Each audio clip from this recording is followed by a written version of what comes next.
Okay, we are live on a rare episode of Saturday Night's Metal Event. I was waiting for Mean Mike. Hopefully, he will join in here.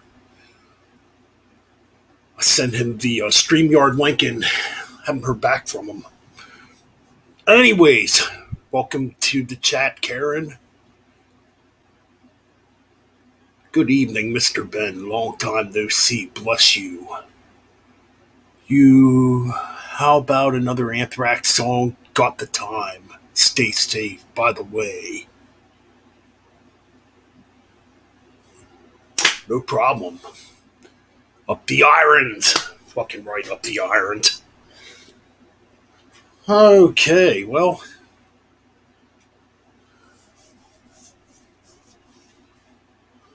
We got the Sentinel in the house. I know the new KK Priest album came out yesterday. Still haven't got it.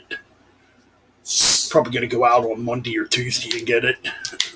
If our record store has it. I heard some record stores haven't even got it in yet. Thank you, man. Thank you. It's good to be back. It's good to be back to annoy the spineless trolls on the internet. But anyways, yeah, dude, I haven't even listened to the whole album yet. I'm trying to avoid doing it until I actually get it because I want to have that. I want to have that suspense, that excitement of hearing the whole album as I purchase it.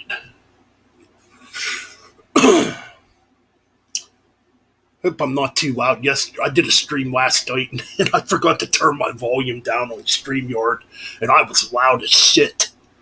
Man, kind of feel bad for Nick because I sounded way louder than him. And that's because I forgot to adjust my volume on StreamYard when I went live. So yeah, man. Yeah, I don't know where Mean Mike is.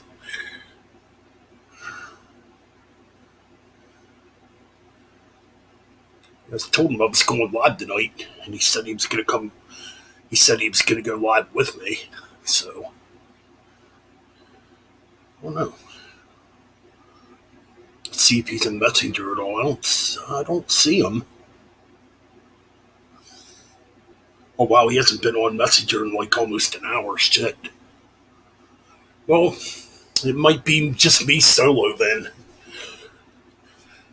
I guess I'll have to change the description of the video so people aren't misled. But yeah, it's good to be back. What was I thinking about doing for this episode? Well, I was thinking about doing like an album warfare, like an album versus album. I did episodes on here in the past called Metal Album Warfare. I know it's been a long time since I've done an episode, but I was actually thinking about doing that with me and Mike. But I'm sitting here looking now.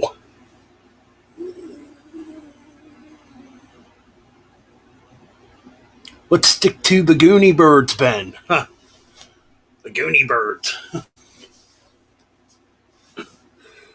All right.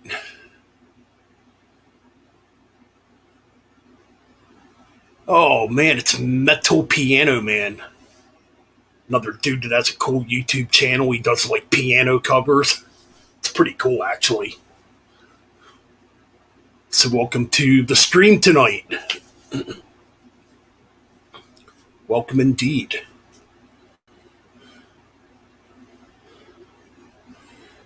But that's pretty much it. I was thinking about doing that. I don't know. Or I could just chat with you guys.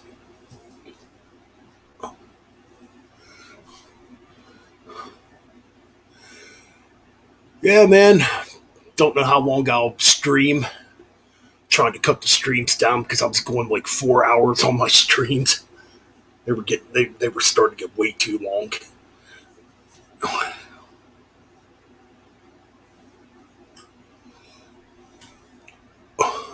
Well, I know Karen wants to hear. Oh, excuse me. I know Karen wants to hear "Got the Time" by Anthrax. It's gonna sound like shit until I figure out how to make the sound fucking better. I think what it is. I need a better laptop. I think that's what it is. Because this laptop just sucks.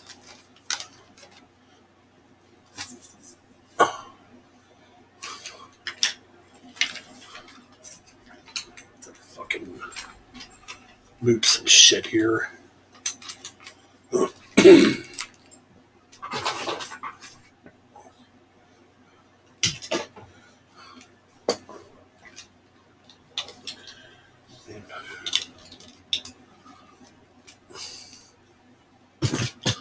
Don't mind me, I'm just fucking moving shit around.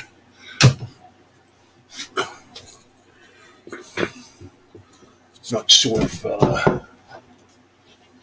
me and Mike's gonna join in.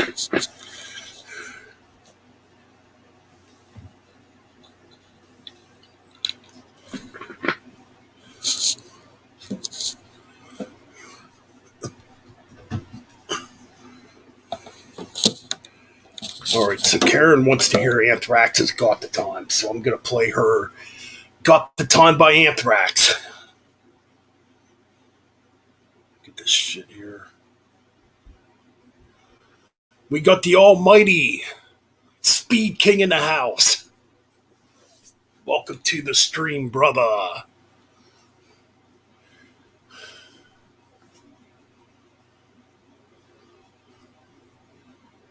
Yeah. Hope he didn't go to bed. I mean, it's 10:18. Metal Ben is back and here to stay. And here to annoy the trolls. But no, anyway. Okay, back to that song, okay.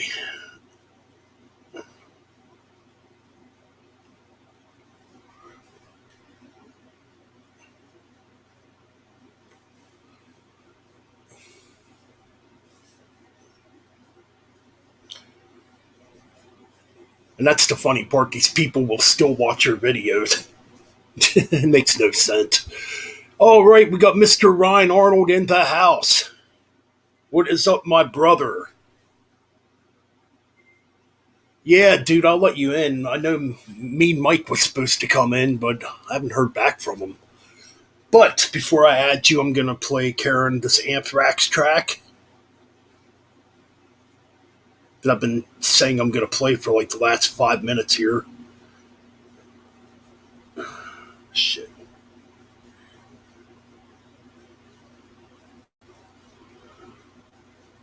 I do not like this new cell phone I have. I think I'm going back to iPhone. This phone is way too slow. It's an LG phone, and they used to be good phones at one time, but this one's terrible. It's slow, it lags, you know. I definitely miss my iPhone. Anyway, enough bragging, here we go.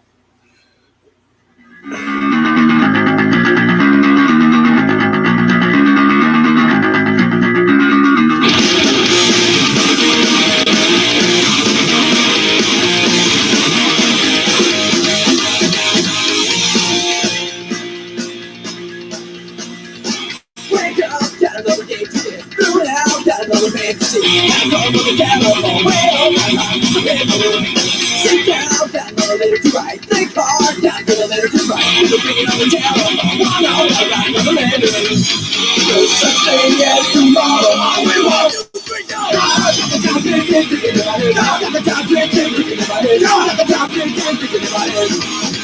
Thinking about it. Thinking about it. Thinking about it.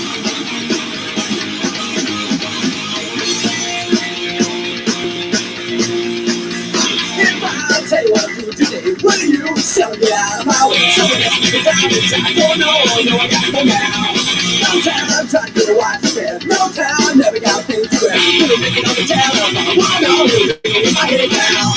No such thing as tomorrow. All we want is freedom. I got the time, thinking in my head. I got the time, thinking in my head. I got the time, thinking in my head. Thinking in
my head. Thinking in my head. Thinking in my head.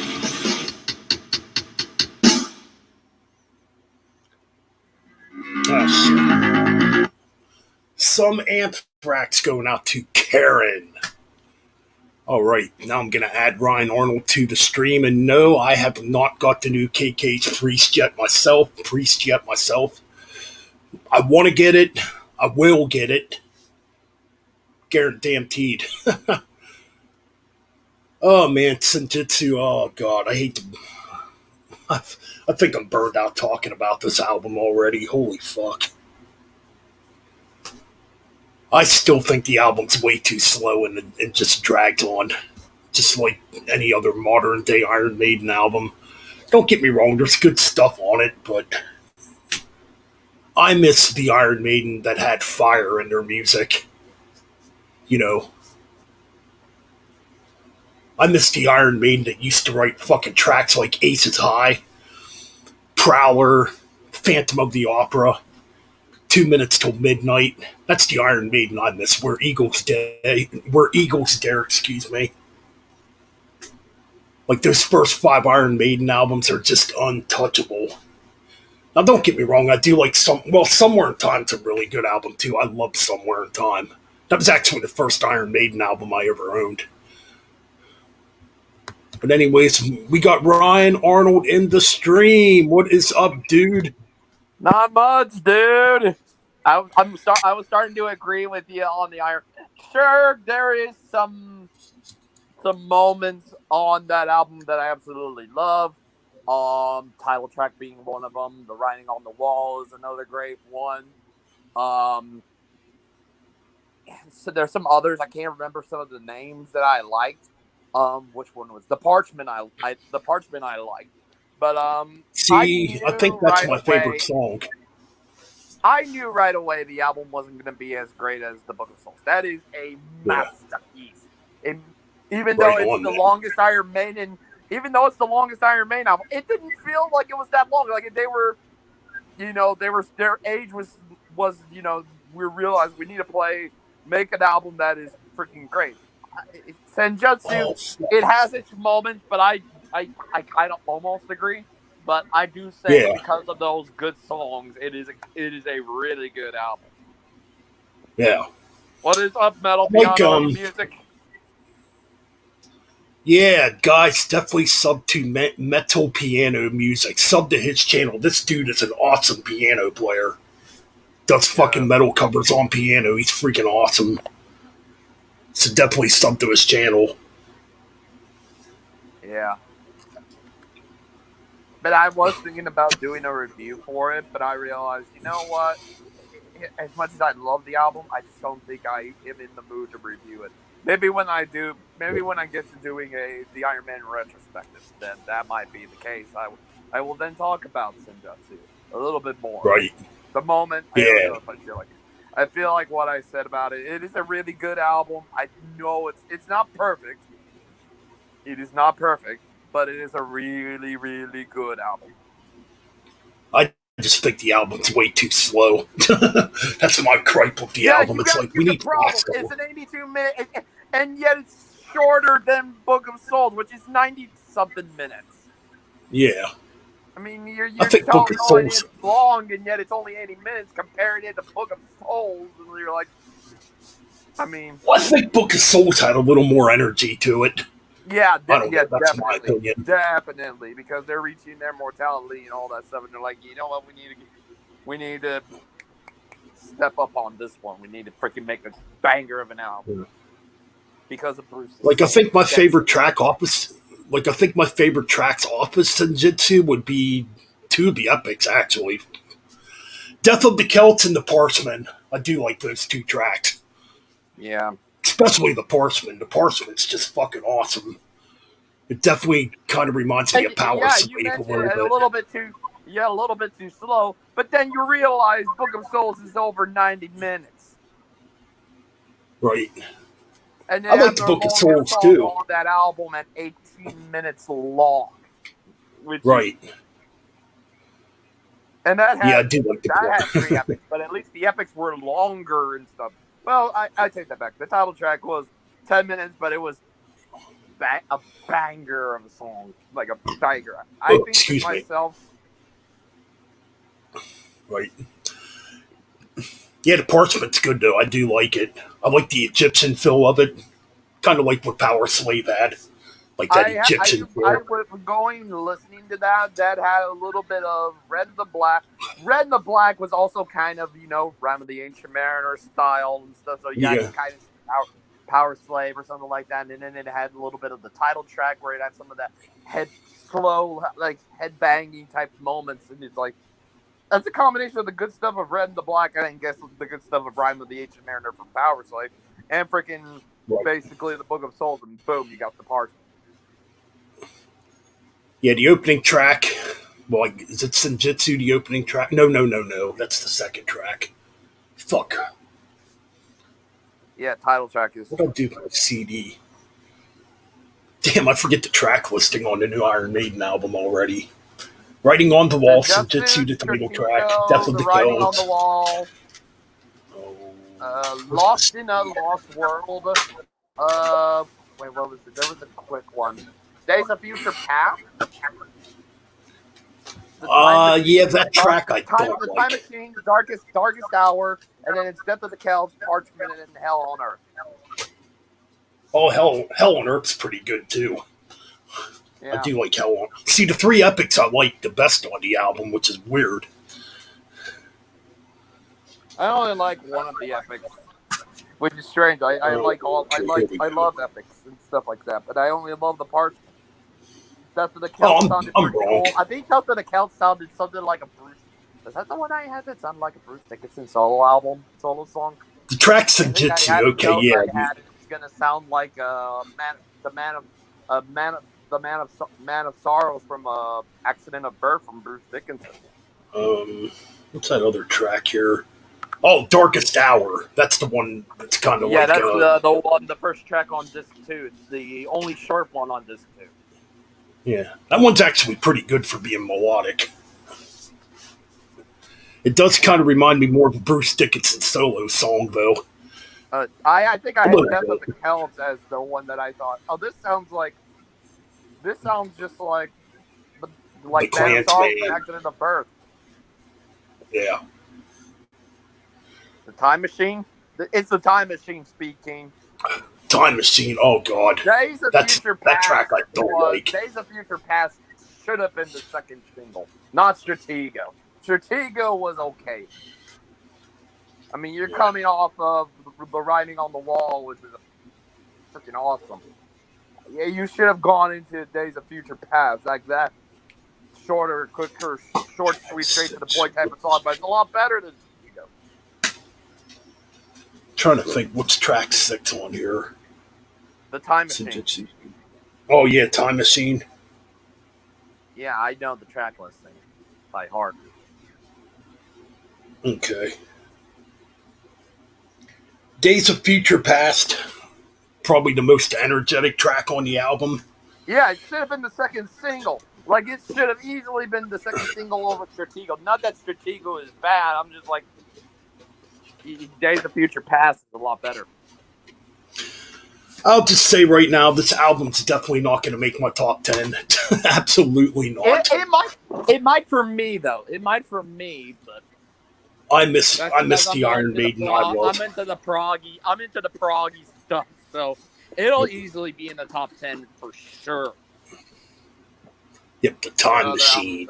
There's just a lot of other songs, because some of those songs on there definitely give it a reason for me to put it in top 10 at least. Yeah. Yep. And who knows if this is going to be the last Iron Maiden album. I really don't know. I don't think it will be. Yeah, I kind of agree with you. I mean, a lot of people thought the Book of Souls was going to be the last album. Well, it wasn't. That would have been a banger. That would have been a great way to go out with that album. I think that's the longest gap, though, between Maiden albums is 6 years. Yeah, 6 years. 2015, yeah. But, yeah, that's true. Yeah, it's just my gripe with the album. It's way, way too slow. It needs faster. So it needed faster stuff on it. Yeah, I'm not really liking the way Iron Maiden does their leak. Or what am I trying to say here? They've been doing this since like the X Factor. I do not like the way Maiden does their harmonies now. It's not like it was back on those first 7 albums. Or like they used to have a really good twin guitar attack at one time. And with 3 guitar players in the band, I just think more should be going on.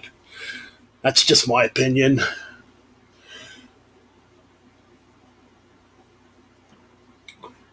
Like when they do harmonies now, it's almost like single note harmonies, and I don't like it. It's strange to me that I've like more albums from this year or albums that have come out and already have only 2 songs that are at least better than a good portion of the Iron Maiden album. The Trivium album I'm excited for because the 2 singles that they have released for it, oh my god, bangers. The Dream Theater ones, bangers. LTE, definite bangers. The Lordy album, the 2 rocking, the 2 heavy Lordy songs. Oh my god, freaking heavy as hell. Yeah. I still haven't listened to that other Dream Theater song yet. I need to listen to it.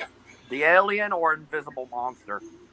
Invisible Monster. Invisible Monster. Yeah. I haven't listened to that one yet. It's only... strange thing is, the album's only got 7 tracks, but some of them are pretty lengthy. I think the title track is a 20-minute song. So I'm a little bit skeptical because of the last time they did a 20-minute epic. Yep. But I'm hoping it's better. What's going on? 9496 tall. What's up, dude? And we got Mean Metal Mike in the chat. Up? Yes, Mean Metal Mike will be joining us shortly. He just messaged me. So Mike is in the house. Yeah. Yay! There's Mike in the chat. Fucking right, man. You're getting a Damaged Incorporated podcast tonight or episode tonight. So speaking of that, Ben, you haven't even told me of what band you're going to do. And like I said, don't worry about Pantera. There's a couple bands I have in mind. Think of a couple bands that I've never seen anybody do. With less than or equal to 10 albums that you absolutely love. Okay, a couple bands. Not Pantera. Yeah, Pantera's pretty much on hold right now, just due to the fact that I want it to be super good. Yeah. But, okay. Trying to think a couple bands I was thinking of were Sentenced, an old school they started out as death metal, but then moved into more gothic metal. I was thinking about doing them. Witchfinder General, an old school new wave of British heavy metal band. Angel Witch. Those are a couple I've been thinking of. Ooh, cool.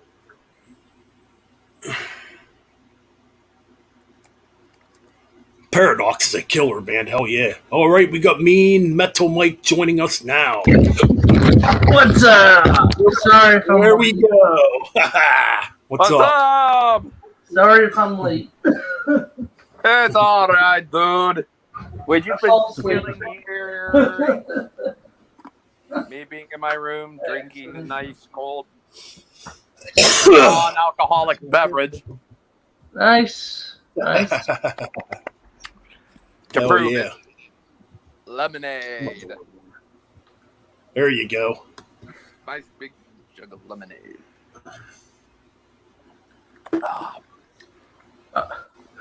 Yeah, I was listening to some Black Sabbath bootlegs today. That stream ended up didn't do so well. So It's freaking hard, dude, when you're a small channel. yeah. I mean, Yeah. I know. Like I said about Utreon. I know the it's kind of the AC/DC same as bootleg like video did real good. Utreon is kind of the same as like BitChute, where the views just stack on top of each other, one after another, and stuff like that. So, oh yeah. For all we know, it might be a few people, but at least a few people might have seen some of those videos 100, 200, 300 times at least, which is Right, good. right, totally. So Brian, I don't think I told you that. How did you like that version of that we were talking about that? I was going to talk about the AC/DC bootlegs. I don't know. Out of my favorite ones, I really like that 1974 one. I wasn't really caring about it. Yeah. Drinking coffee. Nothing wrong with that, dude. Listening to Screams of the Jackals. Yes. Okay. In the nearby woods. Okay, cool. Okay. Suck versus Suck. Which two albums suck? Which two albums suck? But which Suck one versus Suck. Yeah. Oh, what about Machine Head Catharsis versus Metallica's? Nah. Fuck no. We're not gonna even Saint Anger. That's an automatic. That's an automatic. Like Saint Anger is better than Catharsis. that's a fucking. Nah, we're not gonna. Saint Anger's just overhyped. We're talking about. Let's see, Machine Head Catharsis versus what's another really bad album? What's a bad Megadeth album? Risk. What's that against Risk? I'm sorry. Risk. I like Risk more. I'm going with Risk too. I pick Risk. I cannot stand Catharsis. It's the worst fucking album I've ever. One of the worst albums I've ever heard.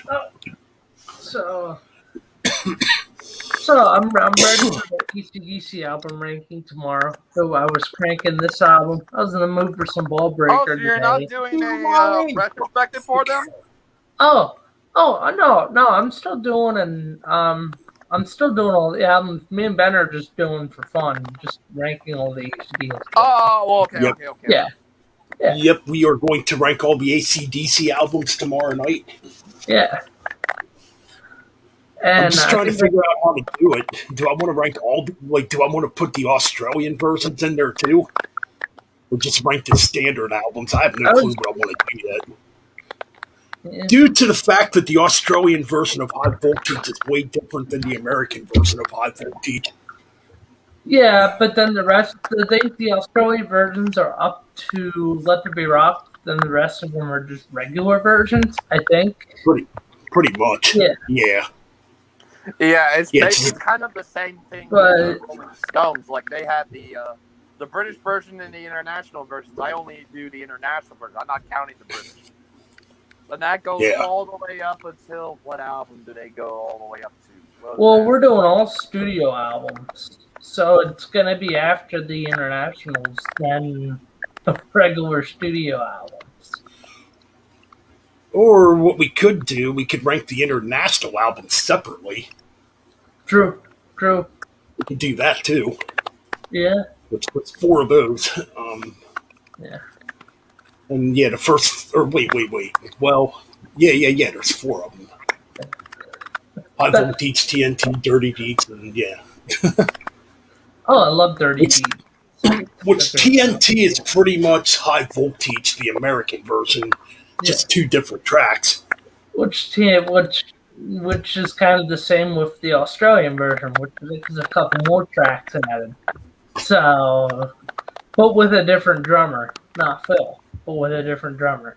So, yeah. Oh, Jackal. We saw Jackal in concert twice. I bet that was pretty fucking cool. That's awesome. Oh, so you heard the news I posted about Ozzy? Apparently, with the new studio album, possibly having Jeff Beck. What was it, Jeff Beck? Yeah, they said Jeff Beck, Eric Clapton, and Tony Iommi. I'm saying It might have me a little more interested now with those. Well, with them names, especially Tony Iommi. Come on now. Yeah. This better be a heavy album. And I better not hear any damn keyboards or any weird spiel. Fucking Okay. Modern pop influences. No. Okay. I don't want to hear that naughty. Okay, would I like the album to sound weird? Yeah. Would you not want an Ozzy album to sound a little weird? Yeah. Well, yeah. I mean, but yeah, pop music. No, that doesn't need to be poppy. If it's gonna have those guys, And apparently Zakk Wylde turned down the offer to come to this album. So. Oh yeah.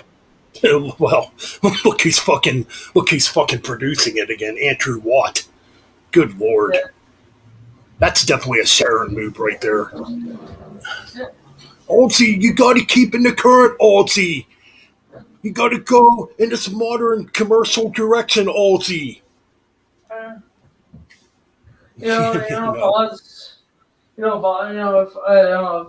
Ozzy wasn't around Sharon, Ozzy would probably tell him, "Oh fuck no, I don't, you fucker." Oh God. Yeah. That I cannot stand that Post Malone track. No. What? It's a fucking raid? No, it's a raid that I didn't listen to. That one's bad too. Holy crap, that one's really bad. It just sounds like a fucking mess, man. That track. It's like all over the freaking place and has no direction.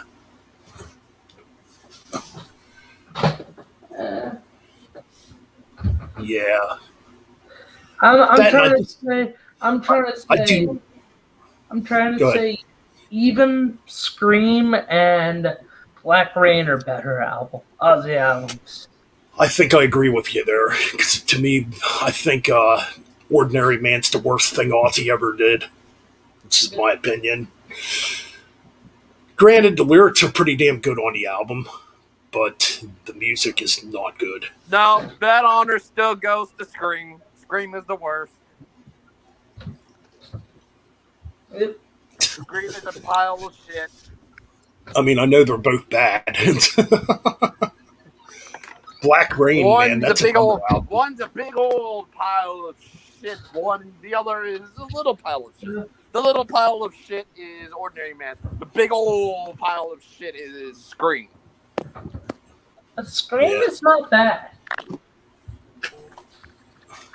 Soul Sucker exists, motherfucker. Yeah, that is a pretty stupid song. I agree. I'd rather listen to that stupid song than No song on Ordinary Man can say they suck as much as Soul Sucker. Straight to Hell. Not enough. Straight to Hell what track? Is better than Soul Sucker. Fuck, what track is Straight to Hell off of? Is that off Ordinary Scream? Man. That's off Ordinary Man. That song was okay. I'll give that song a little credit. That one wasn't bad. it sucks so. People like that track because it kind of had a little bit of a Sabbath riff on the bass guitar in that song. Osmosis, it's okay. It's not bad. No. I think there's too many ballads on Osmosis, but Well, also Osmosis has Geezer Butler on all the tracks. So,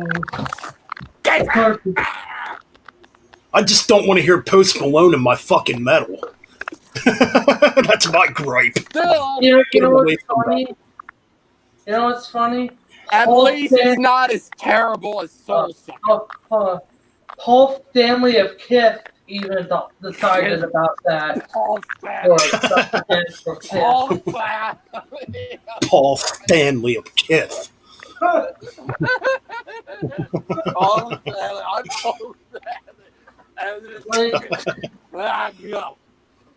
No, I'm not lying on that. Paul Stanley was approached to do a record with. What does fucking Ralph Vieira call Paul? What does Ralph Vieira call Paul Stanley? I forget. I just call him Paul Stanley. Yeah, but he has like a character or something for it, or somebody else does the character. But doesn't he call him a poser? Well, no. There's another name in front of Paul Stanley's name, and I forget what it is. I forget what it is off the top of my head. It's pretty funny, though.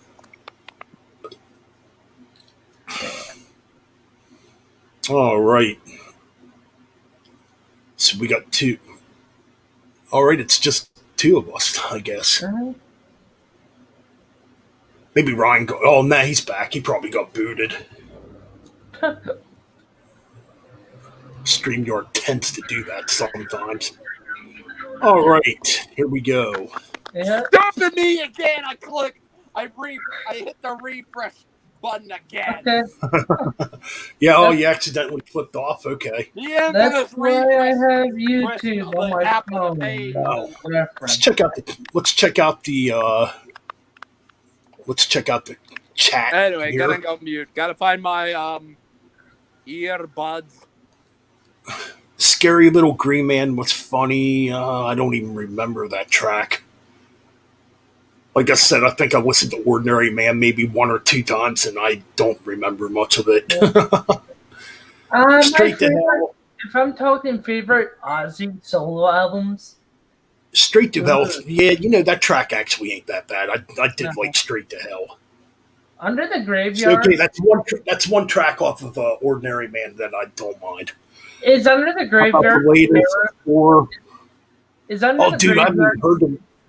Yeah. Again, Straight to Hell is a decent song compared to Soul Sucker. It's probably the heaviest track. Yeah. It's probably the heaviest and most Sabbath sounding track. Yeah. Saddest track, probably Under the Graveyard. Probably the saddest song on the album. About the latest? Hold on a minute. How about the latest for What Y'all Think? I haven't heard it yet, dude. No, I'll have to check that out. Oh, what was the new Megadeth album? Forgot about that. New Megadeth album? I'm waiting for it. I can't wait till that comes out. Man. I'll tell you what, though, I kind of agree with Thrall or Necrotic Nick because we were chatting last night, and I agree. Dave's voice isn't what it used to be. No, everyone was.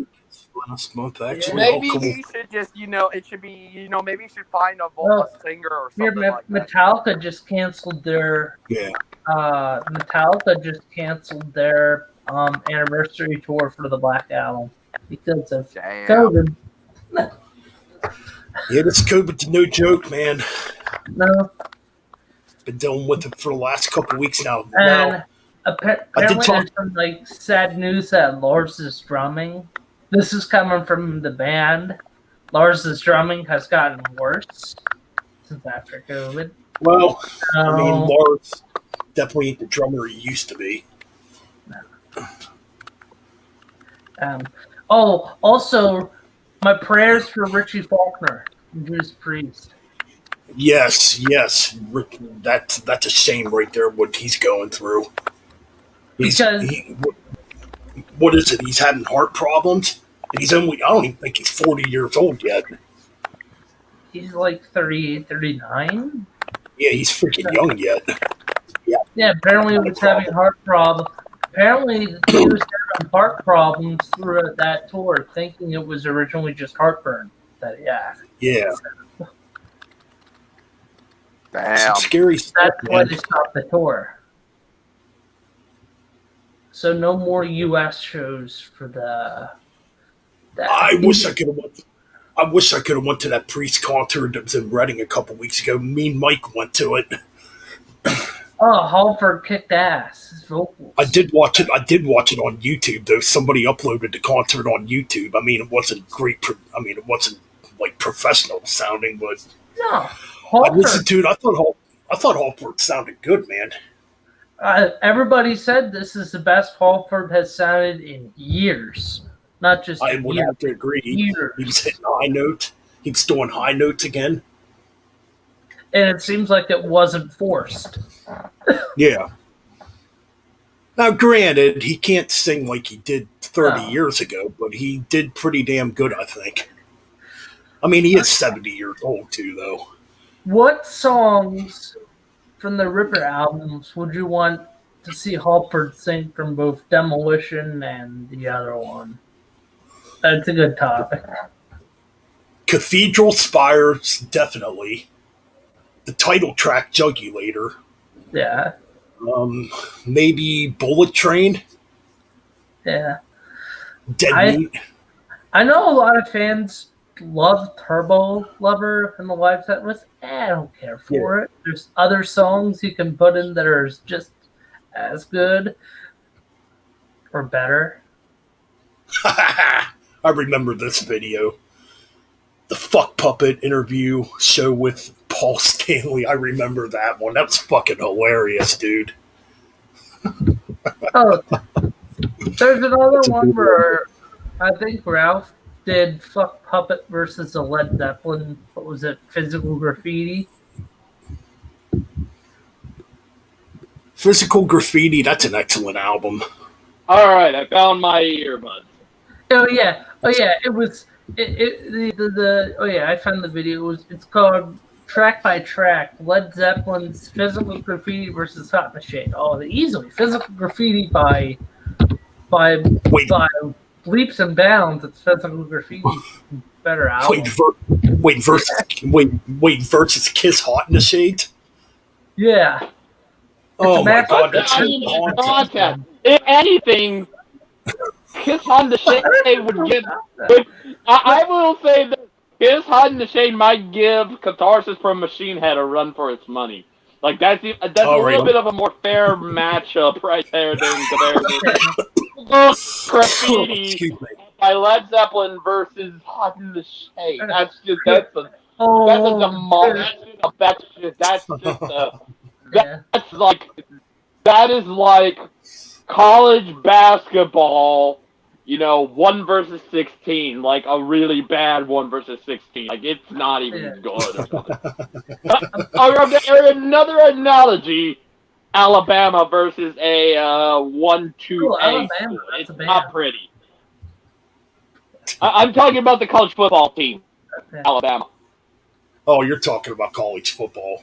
See, I don't. Yeah, that's like, Physical Graffiti by Led Zeppelin versus Kiss on the Shade is like the Alabama Crimson Tide, Alabama University taking on like. I'm trying to think of what's the best analogy or something. Okay, give me something. No, give me a sport or something like that. Oh, what's the thing comparing with baseball? That's like comparing Book of Souls, a masterpiece, versus Catharsis by Machine Head. Like it's not even a contest. That's like comparing Crazy Nights versus AC/DC's Ball Breaker. It's a no contest. Shit. It's literally a no contest. It's like you give the win to Iron Maiden. Mercy rule here. Put in a mercy rule. Like if they don't, if somehow the other team doesn't score, then it's a mercy rule. That's like being run over by 2 freight trains. Yeah. That's like no competition right there. Like, boom! That's like it's a demolition derby all over. Like you have a big ass, and just running over like some freaking bumper cars. Like it's not even a contest. Hey Ben, which AC/DC album do you like more? We're just talking return albums. One with Phil Rudd and then one with Brian, Phil, and Cliff. Is that Power Up? That's a tough one. Yeah, that's the new one. Ballbreaker has 11 tracks. Power Up. Ballbreaker has 11 tracks. Power Up has 12 tracks. I'll say Power Up because if that was Razor's Edge, that would be a little bit closer. But this is Ballbreaker. I'm going with. I'm giving a slight edge to Ballbreaker just Power because Ballbreaker has some very good deep cuts. Yeah, you know what? I think I'm gonna have to go with Ballbreaker too. I think. How do I tell AC/DC fans about Ballbreaker? It's a good album. I don't know why people shit on it. I don't know why people. Coming off of because it and here's the thing, it's tough coming off of a very successful album, especially plus coming off of their comeback album with Razor's Edge. Plus, the only album ever AC/DC did with Rick Rubin. The only mistake they really ever made. Oh, cool! A new Ripper Owens track is coming out. Nice. Called Damnation. Fuck. Can't wait to hear that. Ripper Owens told me the KK's Priest will do Cathedral Spires when they tour. Fuck yeah, that's an excellent track. I just feel bad for Priest fans that didn't get to see the rest of I'm talking U.S. Priest fans, Canadian Priest fans that didn't get a chance to see the rest of this tour. I feel bad. Yeah. I agree, man. I mean, I just wish this fucking COVID shit would go the fuck away already. Yeah. We can get back to what life used to be. But this COVID shit's real, man. Yeah. I can attest to that, dude. Now, thank God, my sister is feeling better, so that's some good news. She looked good today, so I think she's finally getting over it. I'm just praying nobody else gets it in our household. I pray I don't get it. I mean, I've been feeling good, so. But yeah, COVID's no joke, man. It definitely sucks because we definitely need concerts back. I mean, they were coming back too, but So AC/DC released a new video for "Through the Mist of Time" as a new official. It officially made it as a single for the Power Up album. So it's now cool. on YouTube. So I haven't checked it out yet. So I'm going to have to check that out too. a lot of AC/DC fans were saying, "Oh, Phil's not going to be back on Rep." He looks pretty good. He looks like compared to 2014 and how much of a mess Rock or Bust was for AC/DC with Phil, with the whole drug murder for hire thing, which Phil was kind of out of his mind on drugs. That'll do it for you. Meth is hell of a drug. Well, he got it. Yeah, I agree. I mean, he got in some trouble too on that tour. I forget what he. There's something it's something to do with cigarettes. I think smuggling cigarettes. If I remember correctly. But, and Brian's voice. Oh, that sucks, dude. Sorry for your loss, man. That sucks. Yeah, Power Up's a great album. Great comeback. It's definitely a comeback we needed. Got a private message here. Oh, Ryan just said he's back. Oh, okay, yep. That's cool. Yeah. Then here's what the AC/DC fans. You have hardcore fans like us that just love the music. Then you have the fucking posers who claim Bon Scott is better than everyone else. They're just as equally good. I agree. I like both. I mean, I like both eras myself. Now, how do you feel about Dave Evans? Dave Evans, the original lead singer's comment says of recently. Yeah, he definitely did not fit ACDC. No. Angus said he had a big ego in the band that was just not.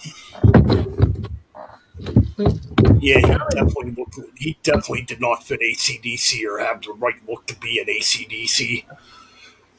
So it's definitely good Bon came along. Because Bon was definitely the right fit. If you had at the time. if you had to rank Bon out of all the frontmen in the '70s, would you put him in the top 5? Who's that? Bon Scott. Yeah, probably. As far as like being a great performer and having great stage presence, fuck yeah, he'd probably be in my top 5. Yeah. He could scream. Oh yeah. Yeah. Bon was freaking awesome, man. Oh yes, I agree. Brian could definitely belch a agree. couple good.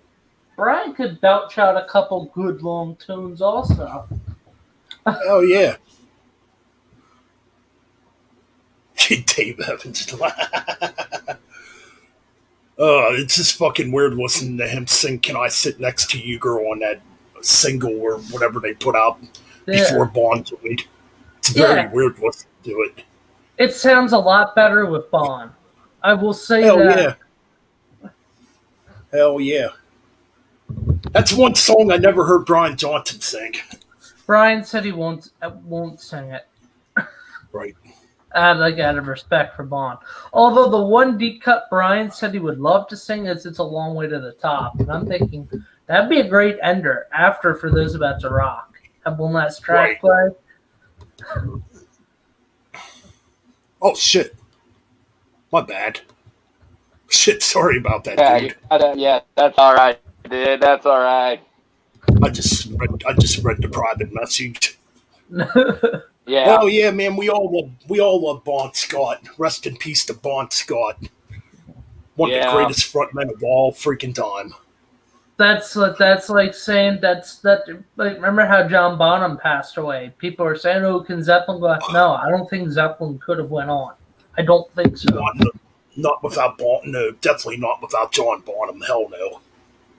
So it's good that Led Zeppelin never did a full reunion. And then when Neil Peart passed away last year, I think it was the right thing for Rush to say we're not going to do any more shows or make any more albums. Because Hell's Bells was one of the first songs I learned on guitar. That's still a dark song. It's because I wanted to learn it. I'm like, that fucking riff was so fucking... It is a cool riff, too. It's fucking awesome. Now, is it the darkest AC/DC riff? No, I think a lot of the riffs off of For Those About to Rock album are pretty dark. Snowball. Yeah. Brian Johnson. Snowball. That's a deep cut. Spellbound. Another great track. Yeah. Evil fucking Walks. Now that's a dark track. Oh, that's a good one. Yeah. Night of the Long Knives. Another great track. I gotta listen to that fucking album before I do my review. That's one album of that. I don't know what it is for some reason. That's the AC/DC album I listened to. It's the last Mutt Lang. It's the last of the 3 Mutt Lang albums. So. Right. I don't know. Compared to Highway to Hell and Back in Black, I do think the album was a step down. Yeah. I don't. I think Flick of the Switch was just fucking raw. Yeah, Flick of the Switch was like, yeah, now that's more like it. Even though the album didn't do real good at the time, but so what? It's still a fucking great album. Yeah. And it's, that's just AC/DC. AC/DC don't fucking care about the mainstream. They're gonna do what the fuck they want. They're gonna do what the fuck they want no matter what. Or Angus, he's gonna do what he wants. It's Angus's band now, and Angus is following what Malcolm was doing. We're not fucking doing it. We're not letting people tell us what we want to do. We're making our own music. We're keeping it the same as it was since '74. Yep. You know? Exactly. And like when Malcolm, I think it was Malcolm, Phil, and Cliff and Bond said this in a 1976 interview. If it ain't broke, don't fucking fix it. I agree. Hell yeah. That's how Lemmy was too. Lemmy was the same fucking way, man. He did what he wanted. Oh God, Lemmy. Motorhead never sold out and followed trend. And Lemmy was a very good bass player. Hell yeah, he was one of the greatest bass players of all time, man. He had a unique bass style too, man. People say Lemmy was metal. I'm gonna say Lemmy was more of a rock and roll player like AC/DC. Yeah, just played a lot faster and louder. Yeah. Hell yeah, man. Hell's Bells and Thunderstruck are my favorites. I'm kind of burnt out on that. I'm kind of burnt out on all the hits, except if it's anything from like the Bond stuff. Those are still good. But Thunderstruck, I'm burnt off on that. It's a good song, but there's better songs. like a track like Overdose. That's a fucking killer track. Overdose. Big Gun. Oh, jeez. The 1993 single Big Gun. That's a track that never sees the light of day or gets talked about. That's true. It's a good song. It's a good song, too. Off the Backtracks album, there's a song that was going to be in the Stiff Upper Lip album called Cyberspace. That's a pretty underrated track, too. Rock and roll singer off of High Voltage. Well, off of TNT if you have the Australian version.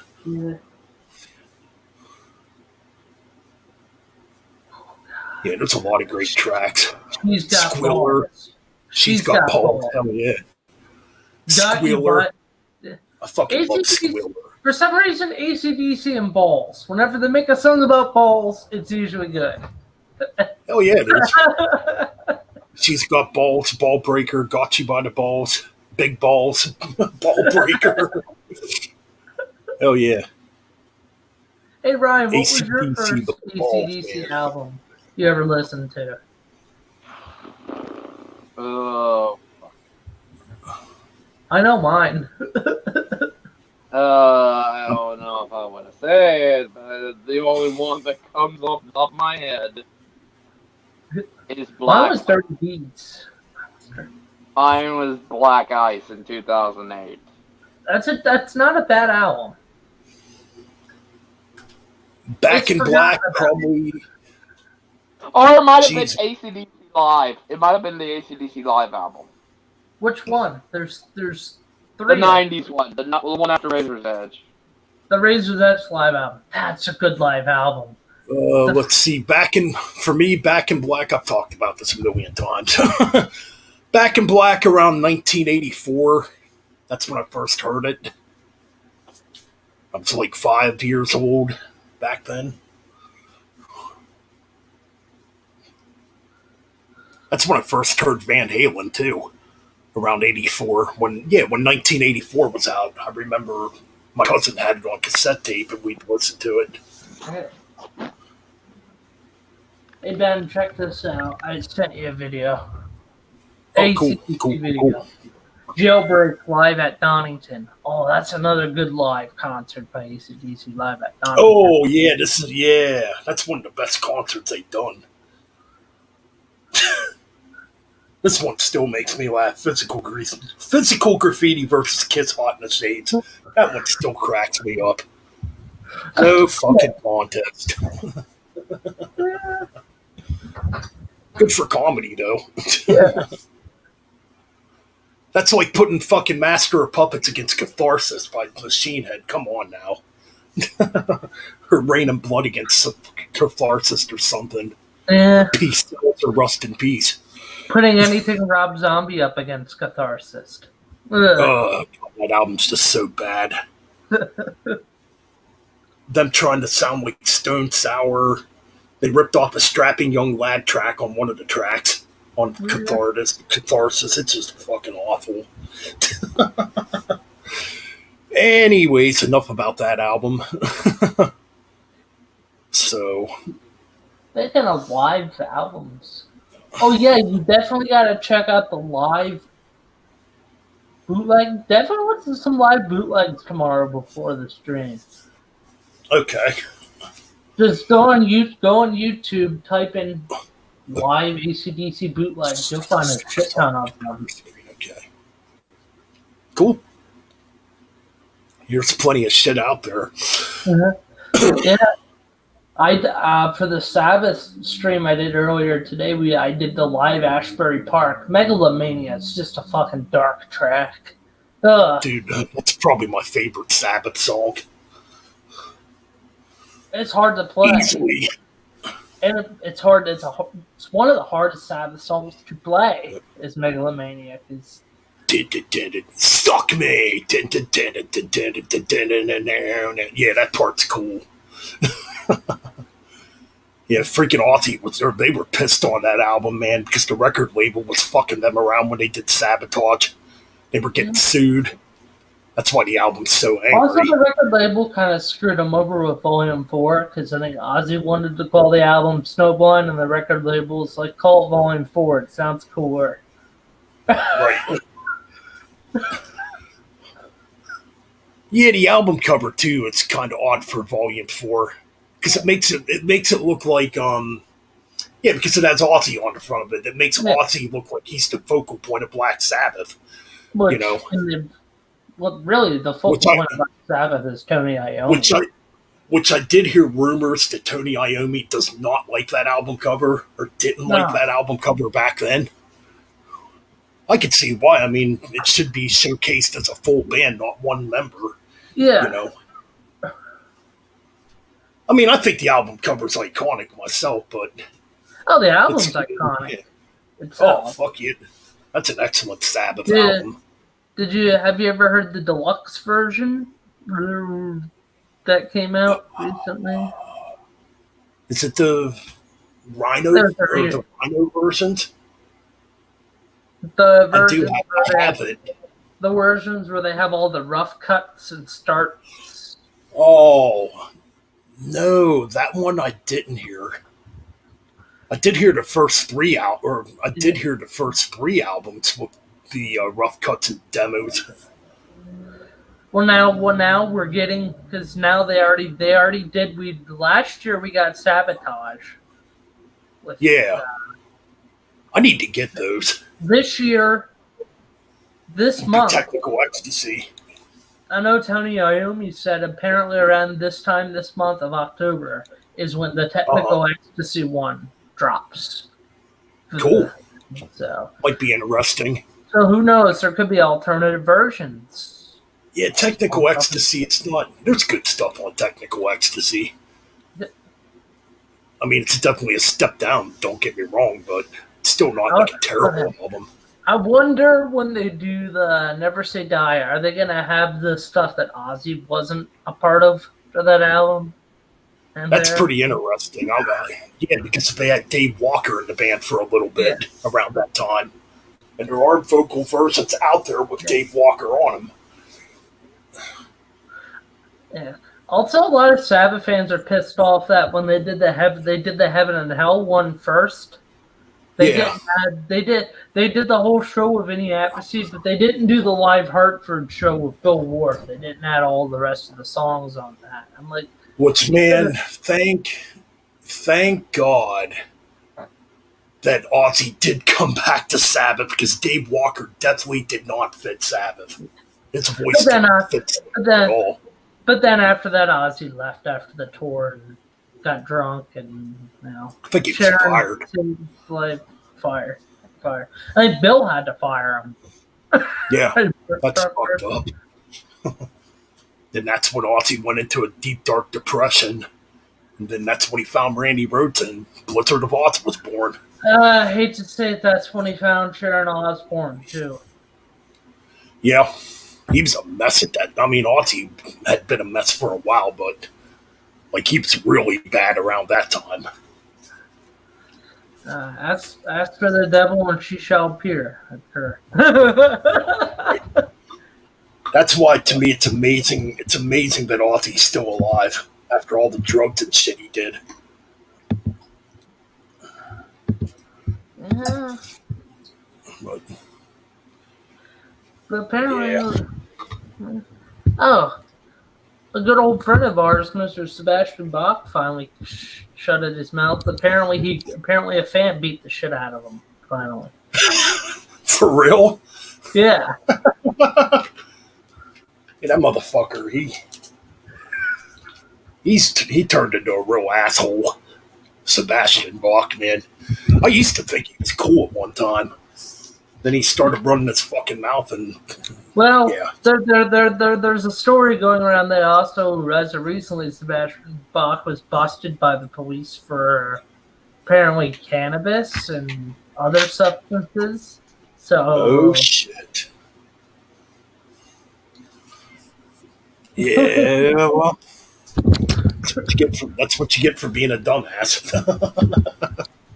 Running your fucking mouth.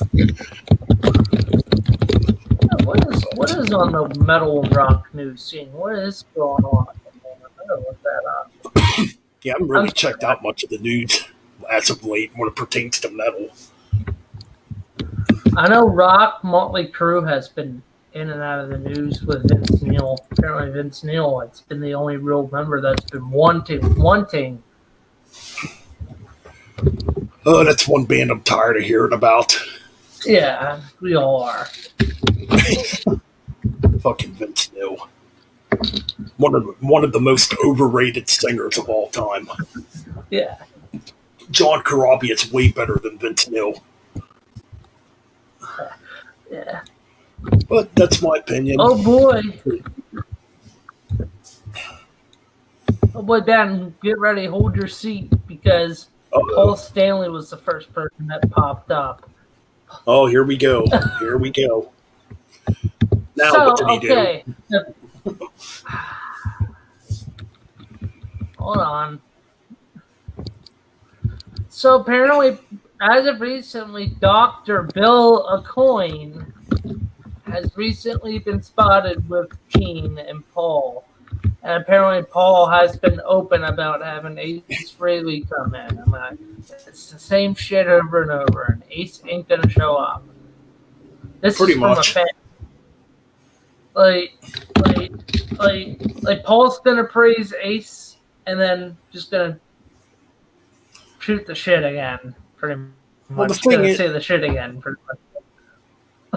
The thing is, too, I think Gene just says stuff to be shocking.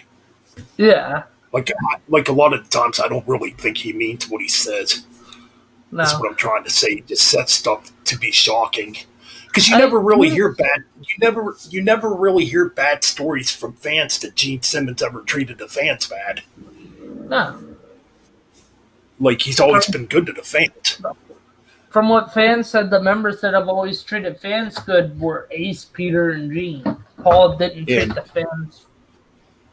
Yeah, I heard Paul was a bit of a dick towards the fans, which don't really surprise me. No. But yeah, I've never heard any bad stories from Kiss fans about, or from people that have met Gene Simmons. Well, Gene's also in this. Gene apparently saying that Ace wouldn't show up, even if saying I've never heard anybody say like we're treating them badly. Freaking Wi-Fi's acting up. It's those damn gremlins. Oh, come on.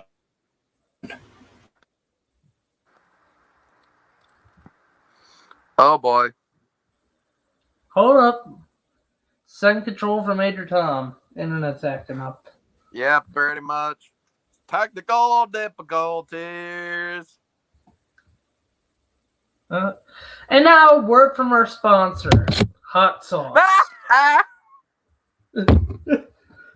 Okay, that's the word from our sponsor. Reward from our sponsor, Melinda's Habanero Mustard Okay. Hot Sauce. I'm having Wi-Fi issues. Oh no, Ben, while you're down, I did a skit. I Come said, on. no word from our sponsor. Uh-oh. Ben, are you there? I think Hey, it's on your end. we're good now. Oh, yeah, that's still an issue right now. Okay, another word from our sponsor. Metal up the ass. Great value drinking, purified drinking water. Yeah, a word from our sponsor. Try Melinda's hot sauce. It's great. Metal up the ass. Are we Put that going? hot sauce up. Hello. Yeah. Are we gonna? Oh, there we go. We're Sorry, back. guys. I'm having internet trouble over here. Sorry, guys. The Come on. government's listening in. Okay, I hope we're good. Okay. We're good. Anyway, I was trying to read this comment before the internet started acting up. Yes. Did you guys watch the A&E documentary on Kiss? Yes. No, I have not watched it yet. And it was a fucking ripoff. Dude, I love You put me in the mood. Dude, I for love some hot. AC/DC and Motorhead. The reason why Peter and Ace are pissed off about the documentary is that because some of the songs they did, they told Gene and Paul, don't put them in the documentary. We don't want them in there. Songs we've written, we don't want to be involved. And guess what Gene and Paul did? They put them in. Dude, hold on a minute. Dude, I love Hot Space.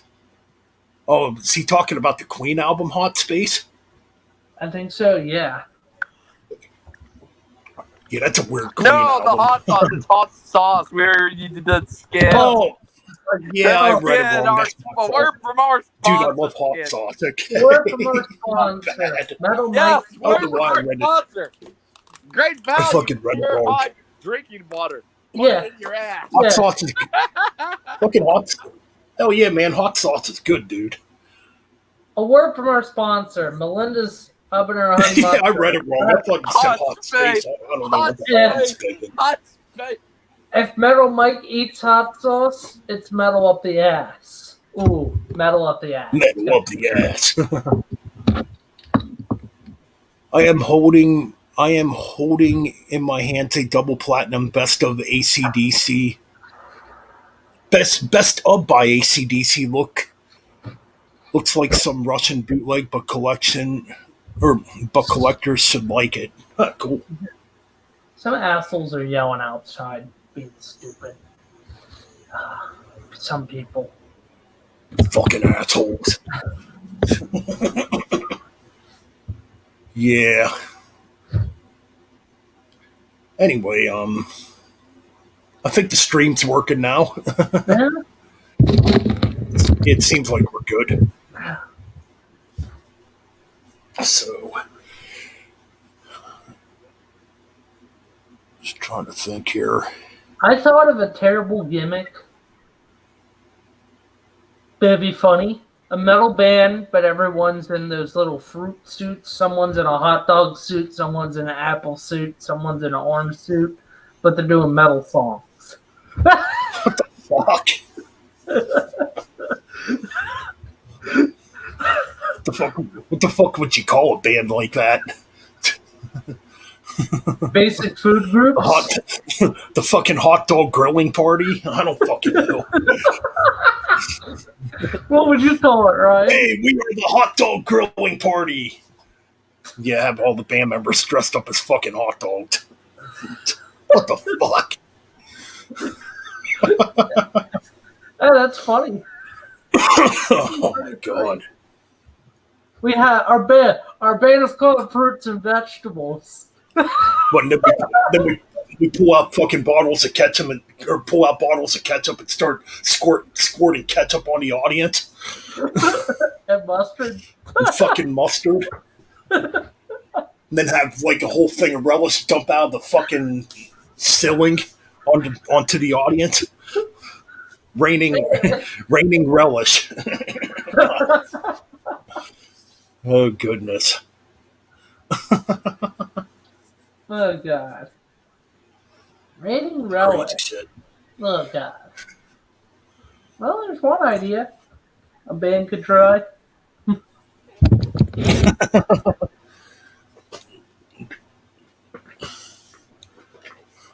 Yeah, instead of throwing blood and guts at the audience like War does, we throw ketchup, mustard, and relish at the audience. Oh fuck, man. Don't forget, get a free T-shirt. You can take home a packet of mayonnaise from the concert. Oh shit. Oh yeah, metal news. Let's see if there's any metal news out there. I haven't really checked in about a week. Besides the Richie Faulkner thing about him having heart problems, which really sucks. Weren't you Better. gonna go to the Philly show? Metal news.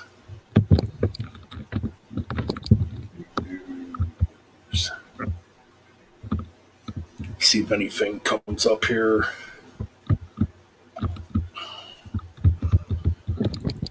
Okay.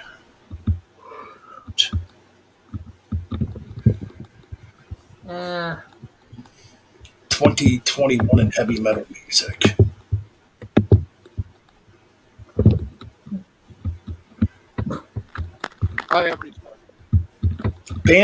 Okay, here's some bands that broke up. Obviously, Bottom After Midnight. Well, for sad reasons. Because of Alexi Laiho passing away.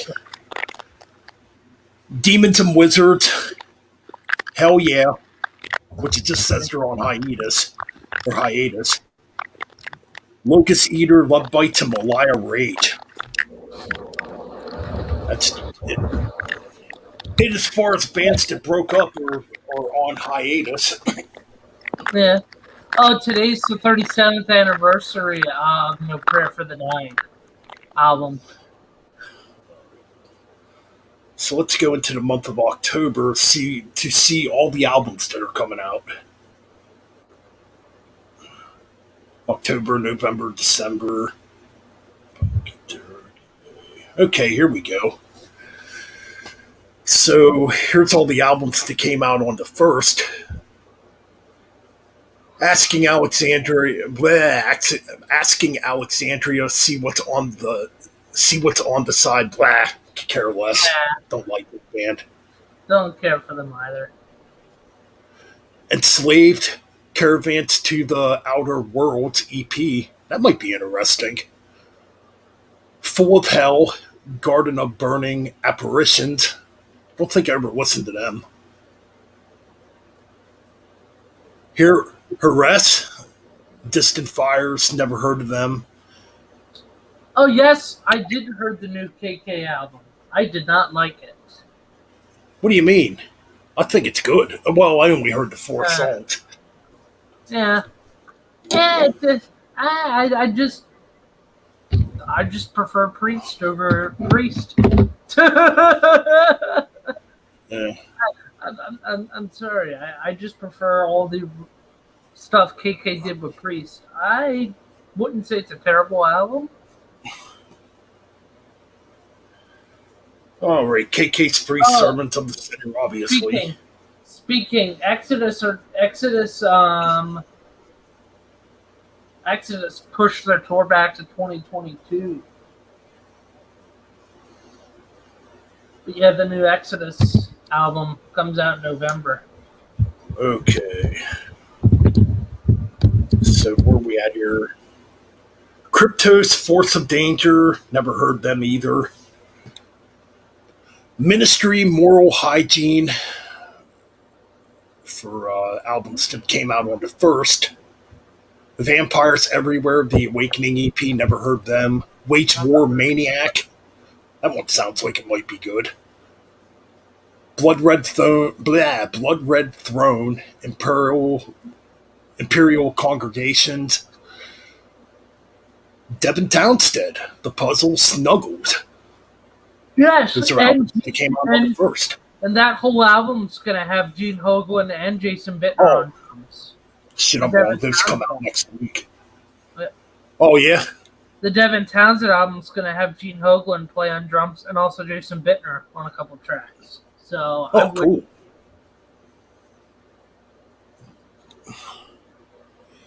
Oh, for the 8th. Okay, I already read 2 for the 8th. Eclipse Wired. Never heard that. Gus G. Quantum Leap.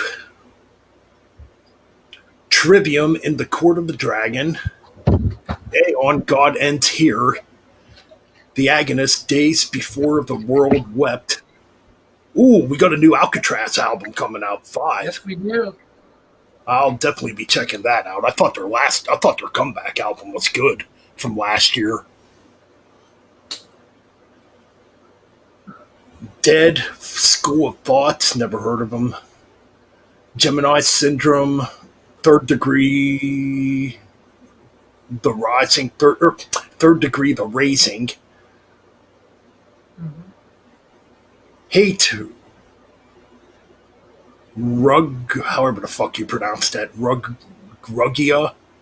What's up, Sentinel?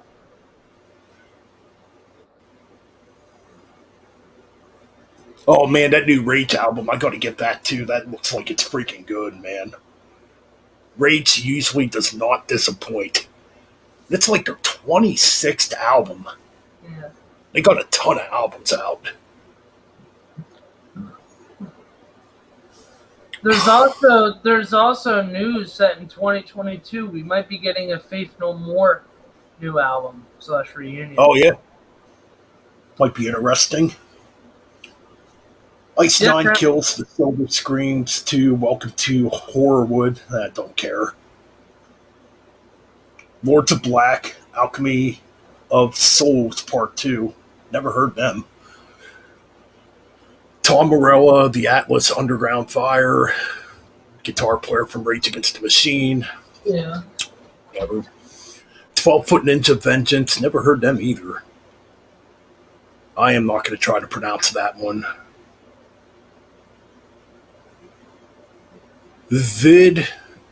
Vidharja. I don't know how to pronounce that. It must be a black metal band.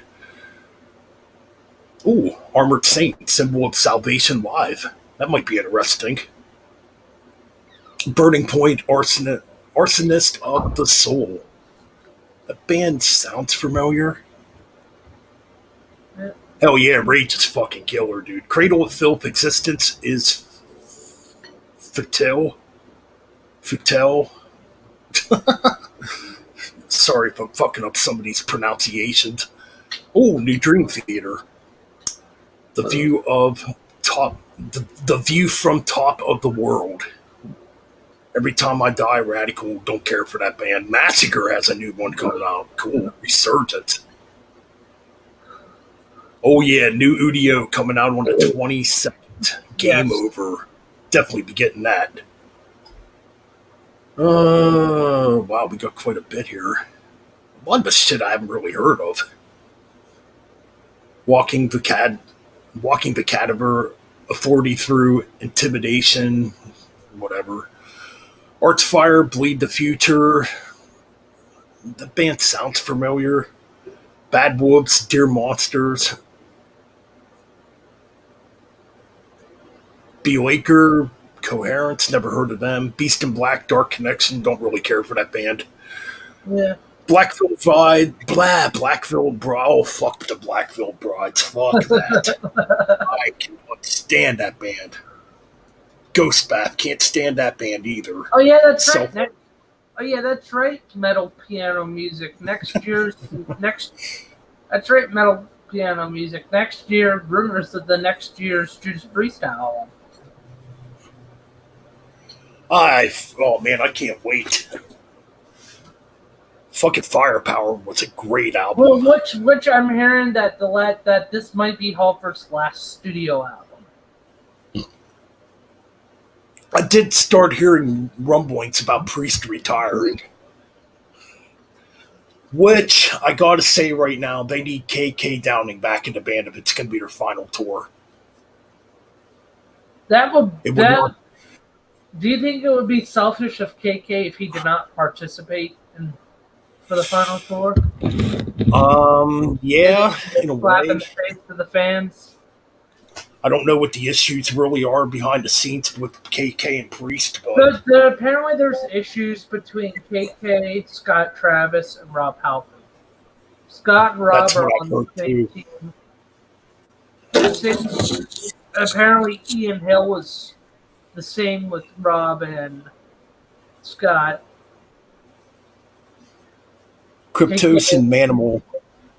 Tell you what, I might look those two bands up here in a minute and we'll see what they sound like. I'm not familiar with those two bands, so I'll look them up here in a minute, dude. Jerry Cantrell, Brighton. That might be a good album. I do like Jerry Cantrell. John Five Sinner, great guitar player. KO Dot, Moss grew on the swords and plowshares alike. Never heard that band. Mastodon, Hushed and Grim. Ooh, here we go. Running Wild, Blood on Blood. New Running Wild album is coming out on the 29th. That should be good. Whitechapel Kin. Not a big Whitechapel fan. Yeah, that's what I'm thinking too. I don't think KK's coming back to Priest as much as we would love for it to happen. I honestly don't think he's coming back. I mean, it would be cool if he did come back, especially if they are going to do a farewell tour, but I don't know. I mean, the whole situation sucks no matter what. But uh, wasn't Metallica working on material? Apparently, Metallica's working yeah, on material. I'm Apparently. pretty sure Metallica's working on a new album. Imagine if it's Saint Anger Part 2. Just Oh, good imagine lord. it.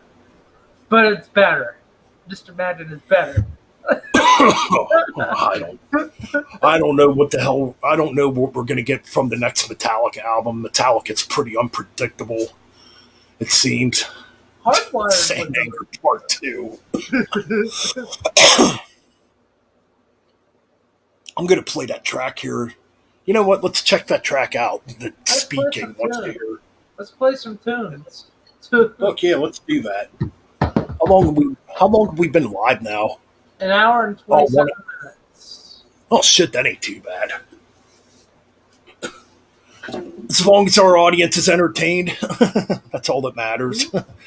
I liked Hardwire. I thought Hardwire was a pretty good album. It gets a lot of shit by fans, but I honestly think it's the best album they did since the 80s.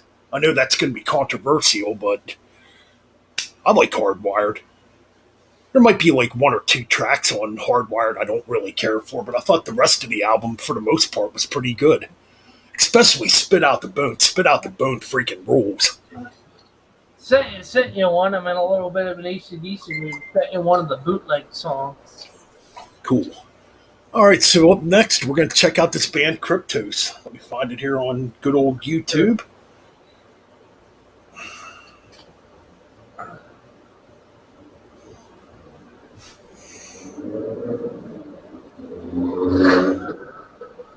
Wow, what was that? Sound like a motorcycle. Yeah, motorcycles go by my place at night. The speed limit's like 25, but assholes at night decide to rev up their engines and go down the road. Oh, luckily I haven't heard anything tonight, but sometimes that happens on our street. And our street's very small and narrow. You have people flying up through here like a bunch of idiots. But yeah. Oh yeah, Spit Out the Phone Spoon, dude. That is such a killer track.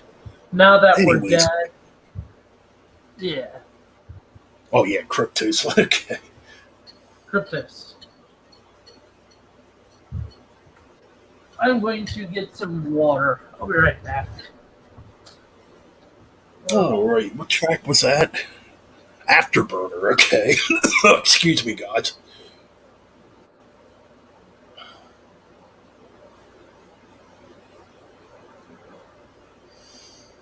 All right, here we go. We are going to check out this band. Oh, this fucking album cover looks sick, dude.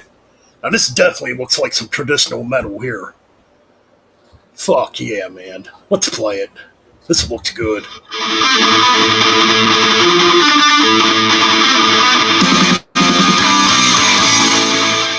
Very classic. All right, metal piano. All right, metal piano music. Thanks for dropping by, dude. And definitely subscribe to his channel if you're not subscribed.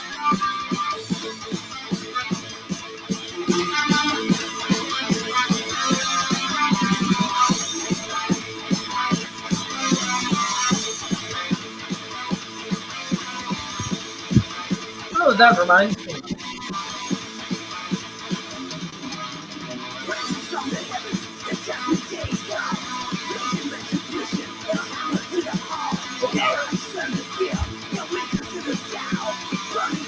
Hell yeah, man.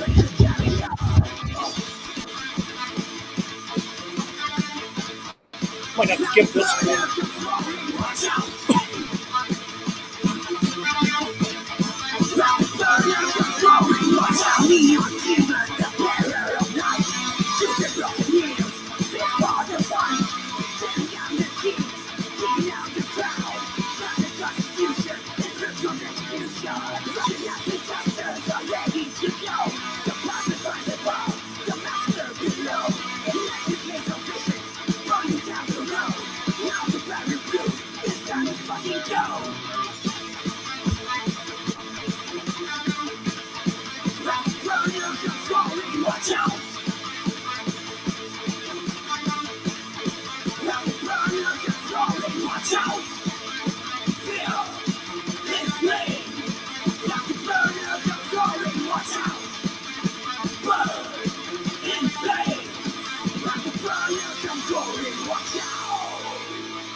That solo break's fucking killer.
That is fucking good. Man.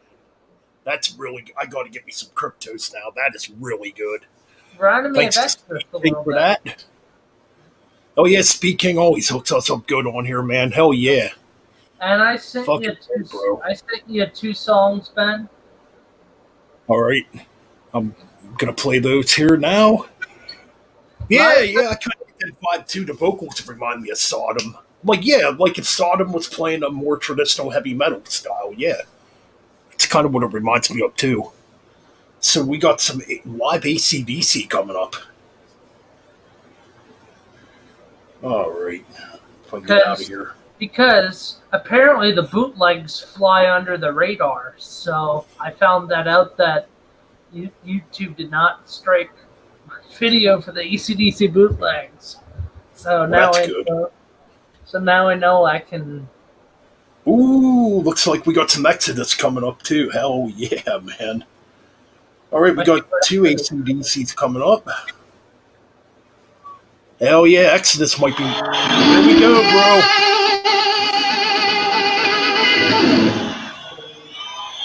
Vibing Domiton from 1991. Jailbreak. Let's play this stripping because no one strips better than Angus Young on stage.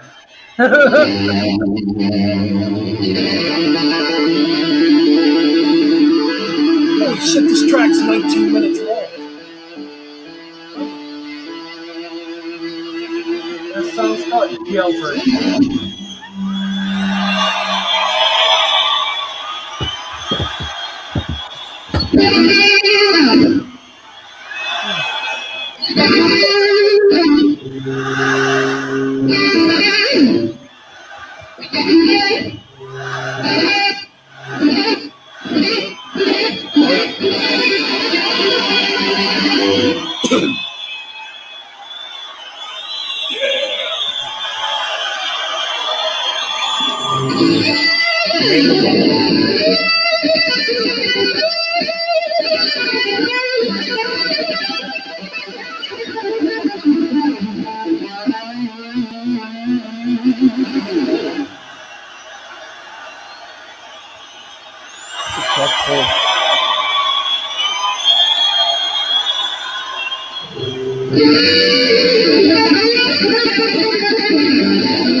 Manimal Purgatoria. That's coming up next.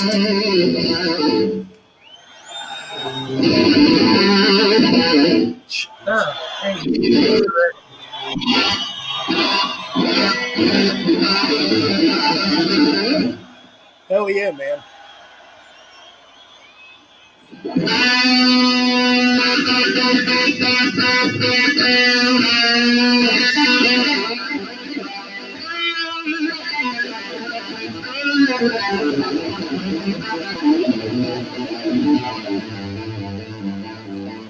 Good old Angus spreading away, man.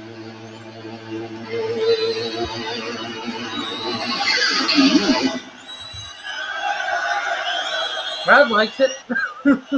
Oh yeah, man. It's freaking Angus Young, dude. Oh yeah, here we go. Malcolm. Texas devil's hell.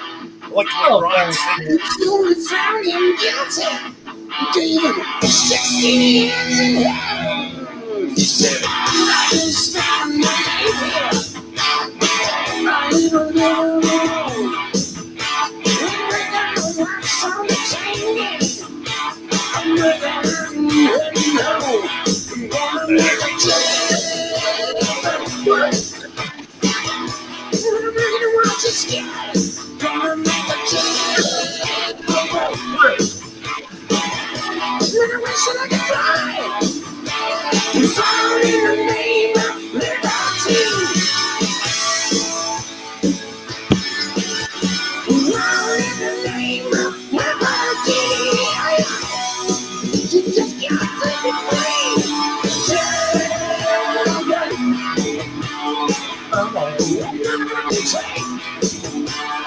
Celebrate 16 years. Celebrate. So gonna get me out here. Celebrate.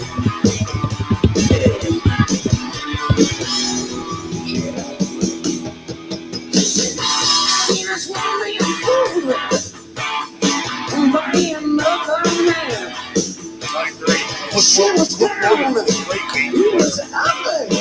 He had a gun in his hand. Many bullets start flying everywhere. And the people start to scream. Oh, that's a big man lying on the ground. With a hole in his body. They should bring this one back. It's all in the name of liberty. Around in the name of liberty. You can be free. Celebrate.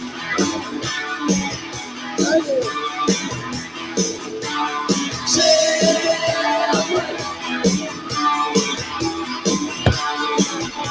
You got to be free.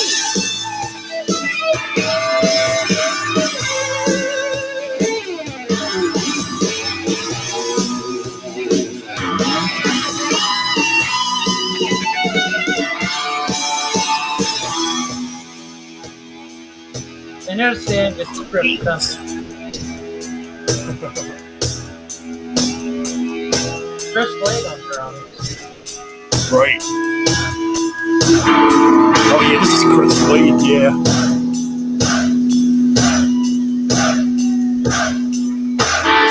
I mean, he's a good drummer. I just like still run better.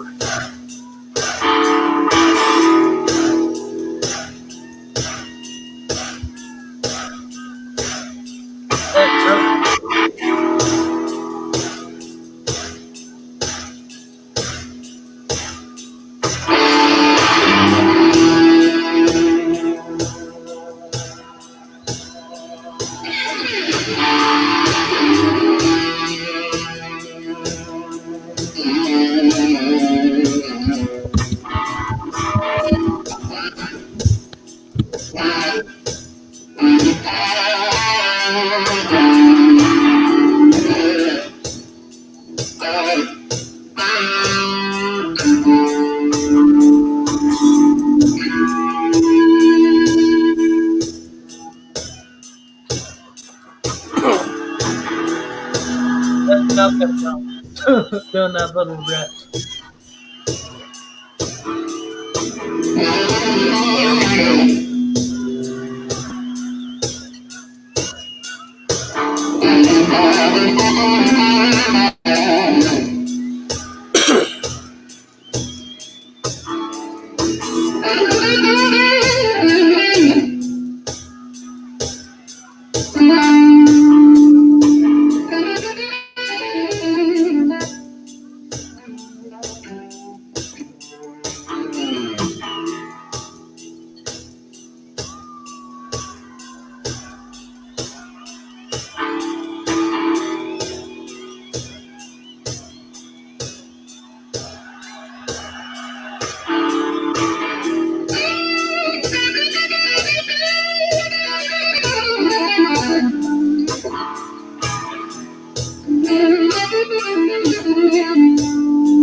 That's so clean.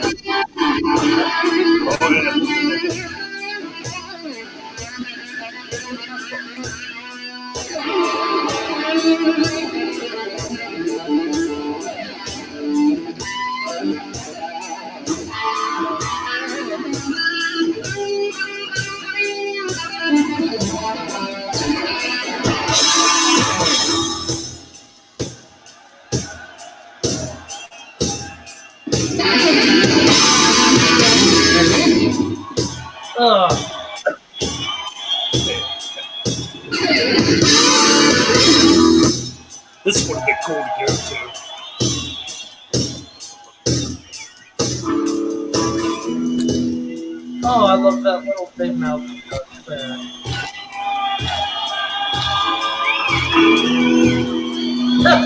People are listening. Right. Fuck, man, one of the greatest live bands ever.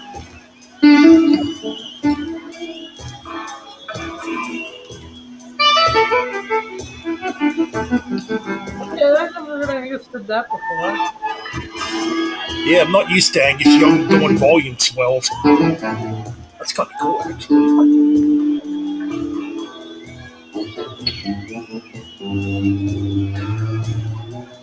Oh, that's cool.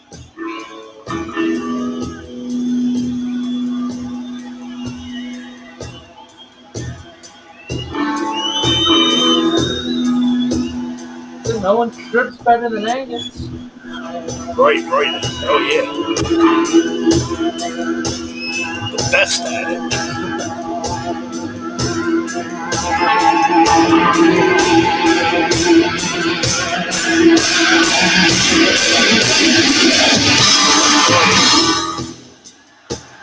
Ugh.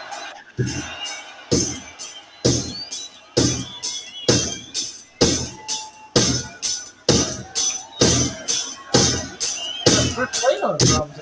Taking it. Yeah, there goes Angus.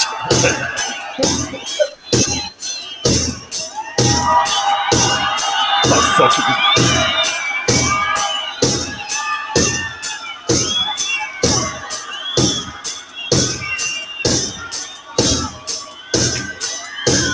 And this is why AC/DC is a great band.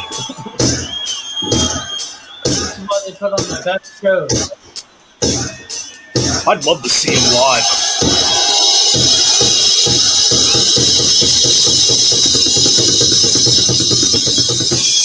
AC/DC never does drum solos.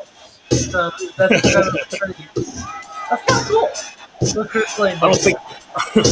I don't think I've ever heard a 19-minute long version of Jailbreak before. It kicks ass. Hell yeah, it does. It's fun watching it over here, man. Too bad I can't pull it up on StreamYard. Well, YouTube will probably strike me Yeah. for copyright or something if I pull the full video up.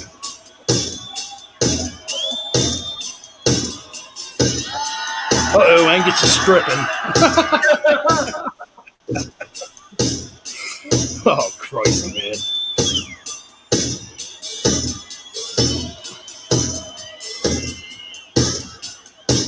You wouldn't get this with Phil Rudd on drums in AC/DC. Yep. You can hear the crowd, too. Take it off, there you go.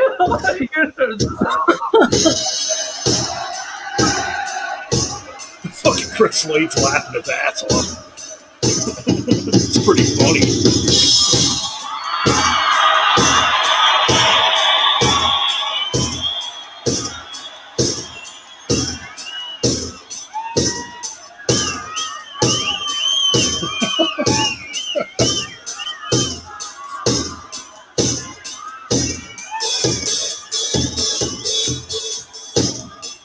That's a little cool hi-hat thing.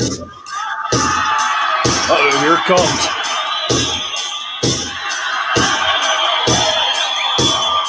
Fucking dude. This is fucking great, dude. I gotta get this DVD now. Live at Wilmington. Live at Wilmington, 1991.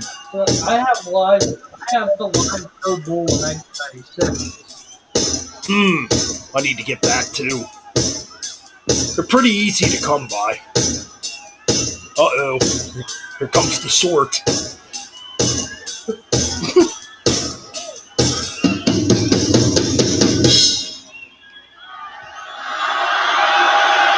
Oh, shit.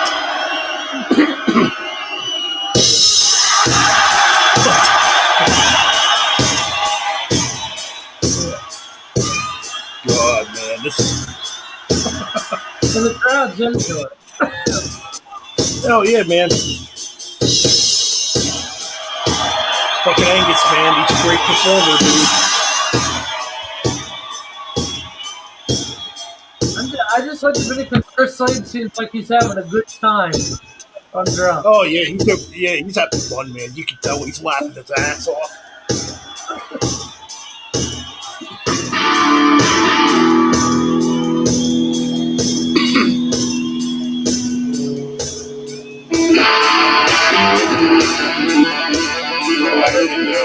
Your face roll.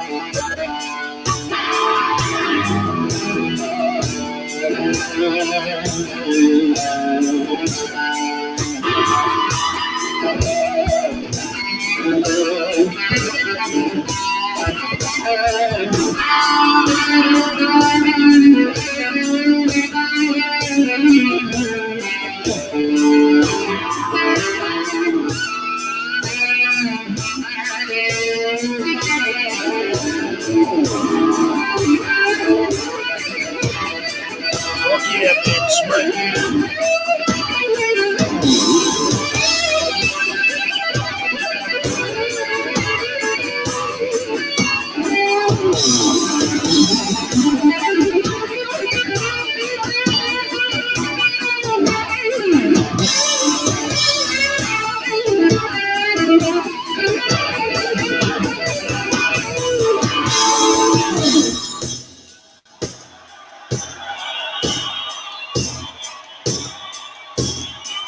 Happy feet. They are racing. Freedom. He was chasing. Spotlight. Siren. Rifles. Firing. He made it out. What the fuck in his back?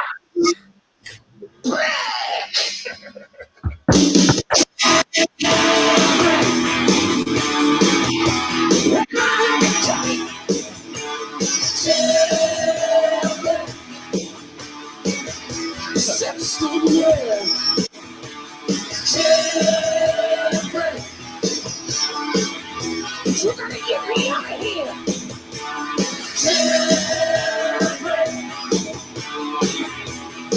Follow me to cave.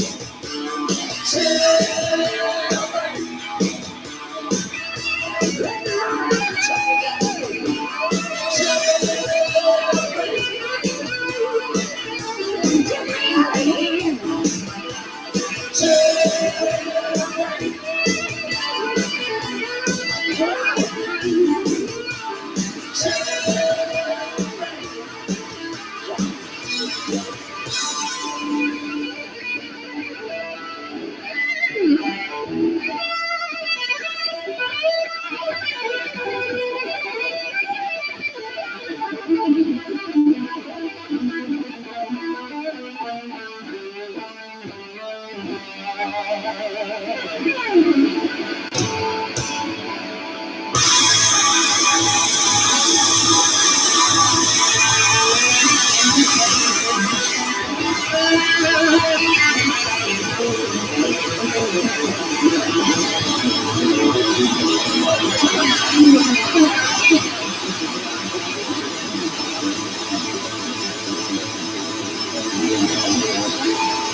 That's good stuff.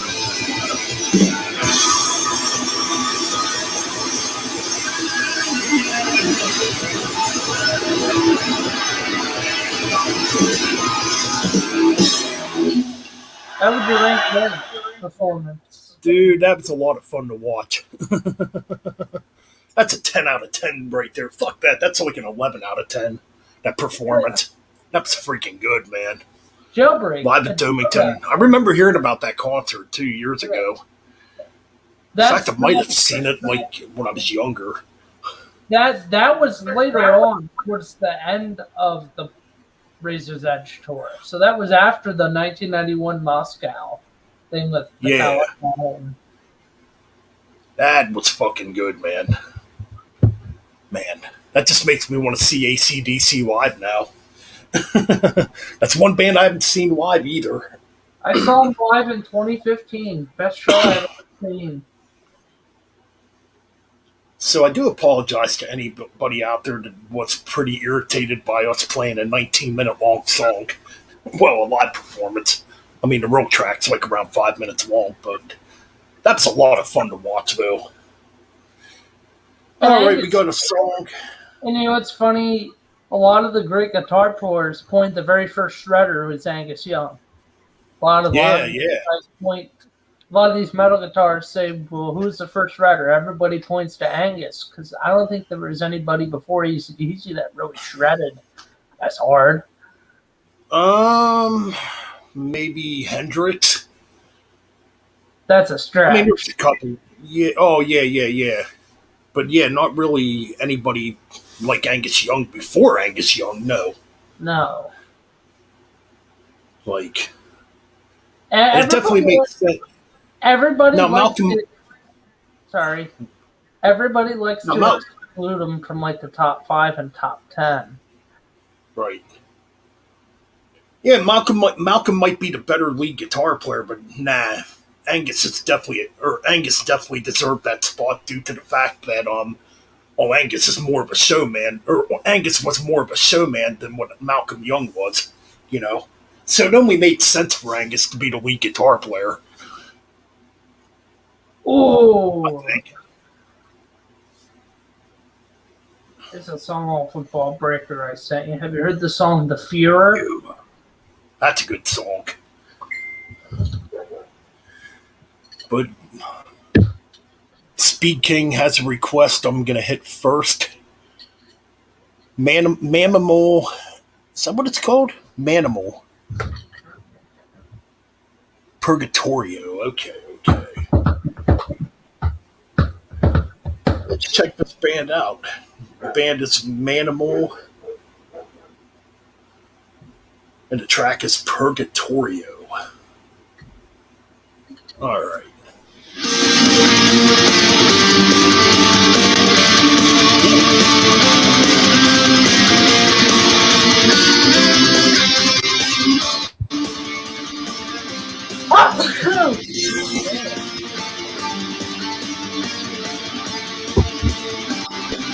Sounds like that.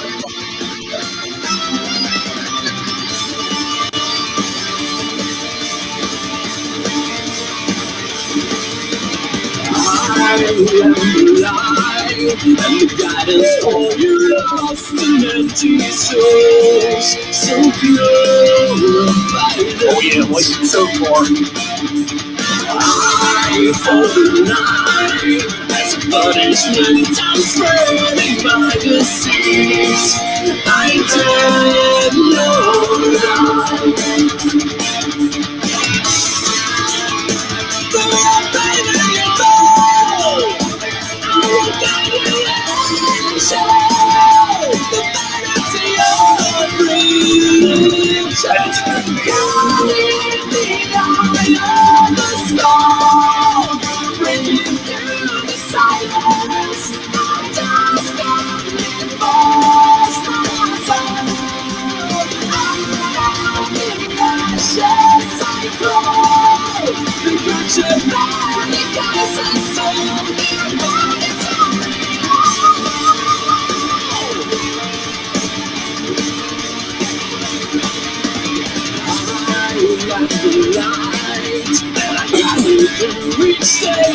Every night, the spring is silent.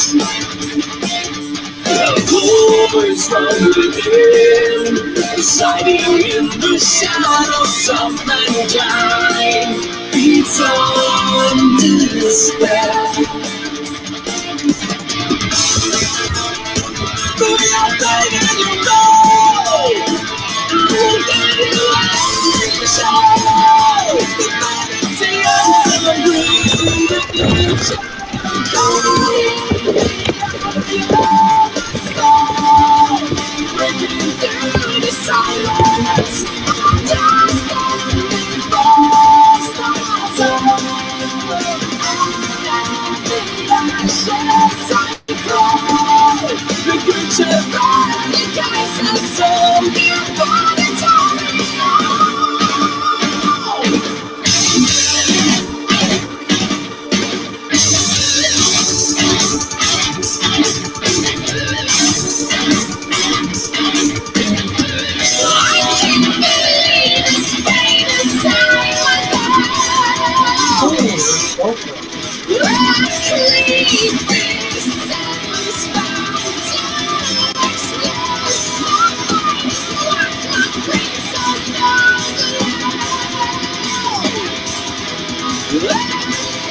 the silence. I'm just not before stars.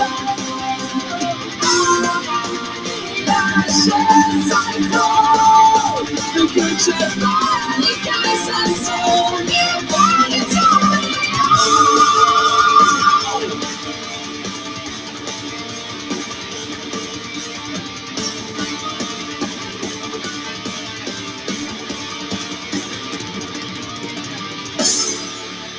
That's good. That was pretty damn good. Hell yeah. I don't know what vocalist does that guy remind you of, man? Oh, boy, that's I hear a little. That's really good stuff, though. Fuck, some good power metal. I hear a little Halford in there, and the screaming. Maybe a little bit of Halford. Oh, I do have a vocalist in mind. I'm thinking of vocalists from the band Camelot. Maybe a little. Well, maybe a little bit. Or Halloween. What's the other band? Do you hear any Halloween in there? Yeah, maybe a little bit. A little bit of Maiden. Trying to think of the vocal. Oh, crap! I think I'm thinking of the band Angel Dust. Mm-hmm. They were a power metal band. Well, they started out playing thrash, but morphed into power metal. Kind of like that vocalist a little bit. Yeah. And we got Exodus Bonded by Blood up next. That's right. We got some Exodus, and then we're going to play some Hitman, Dead on Arrival. So up next, we got Exodus. Title track to my favorite Exodus album. Oh my god, yeah. I love this track.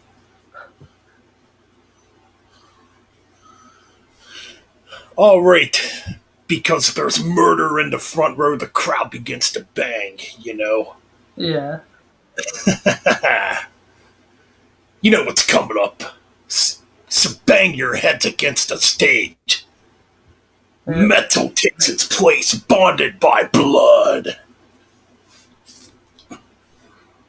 Probably easily in my top 10 list for favorite thrash albums of all time.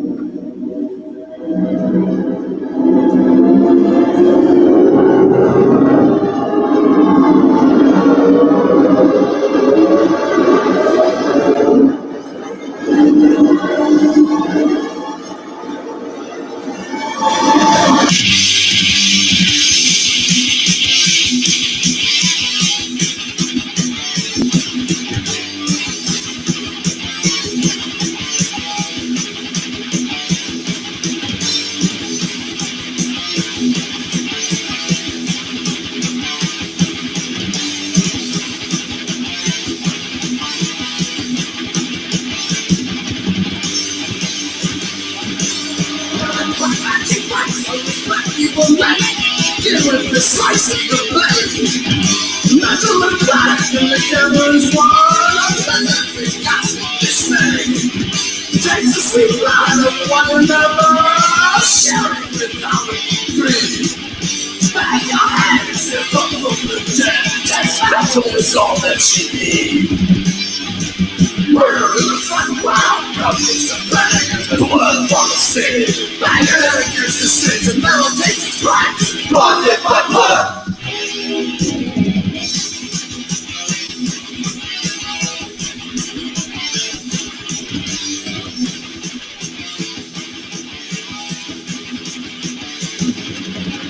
Metal takes out, gets us to a phone. It sounds like the world's at end.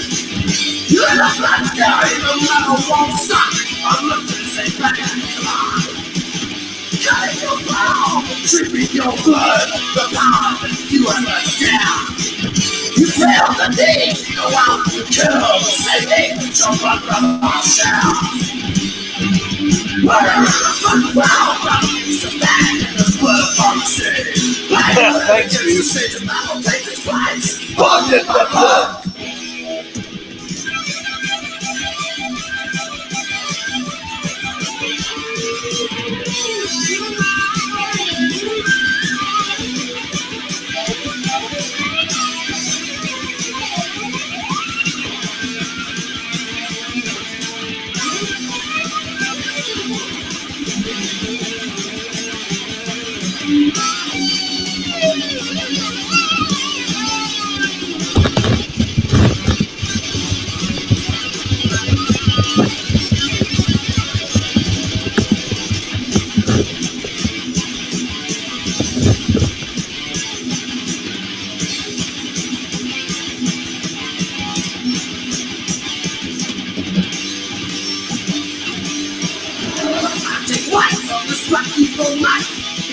the slice of blade. Metal and blood come together and swirl. I'm not gonna say cosmic display.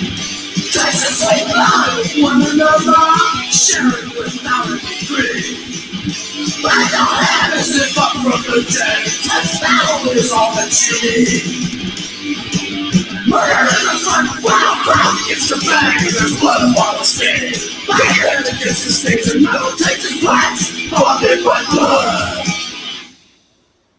And you know what we say about that, don't we? Yeah. Hey, What really Dan, means about it? It's a fucking classic. Anyway. I'm gonna get going, Ben. I'm tired. All right. So, subscribe to Mean Metal Mike, guys. Follow my channel. I'll be back on tomorrow night for AC/DC album ranking tomorrow night here on Metal Vents Chronicles. you guys. Take care, rock on, and remember, metal up the asses. There we go. All right, dude. Take care, man. All right, I guess it's just me right now. Well, a little over about 2 hours and 10 minutes into this episode. I think I'll go another 50 minutes, and we'll call it at the 3-hour mark. Okay, so we got a request for a band called Hitman.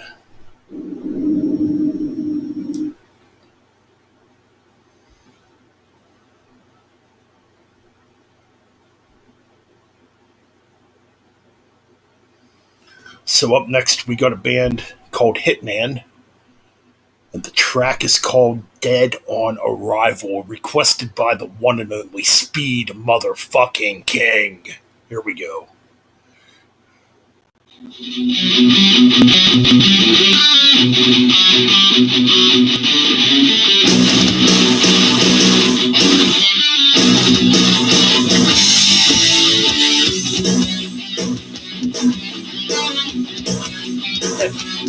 I guess so.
Awesome to hear. That's great to hear, Karen.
Some killer classic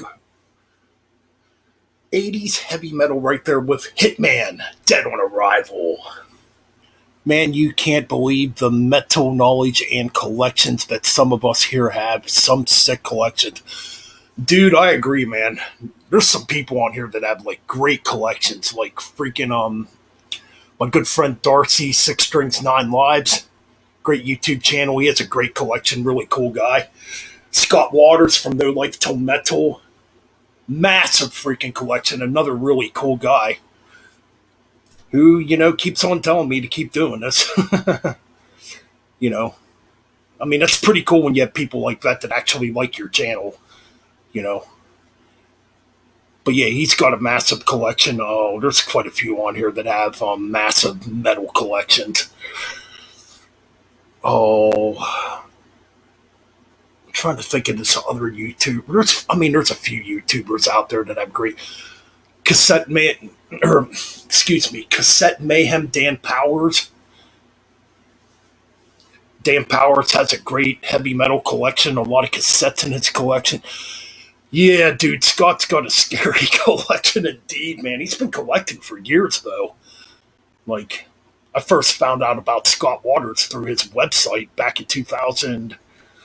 Oh, gee, I was just interested in, like, looking up obscure bands or something at the time, and I found NoLifeTillMetal.com around 2005, and yeah, that's how I pretty much found out about Scott.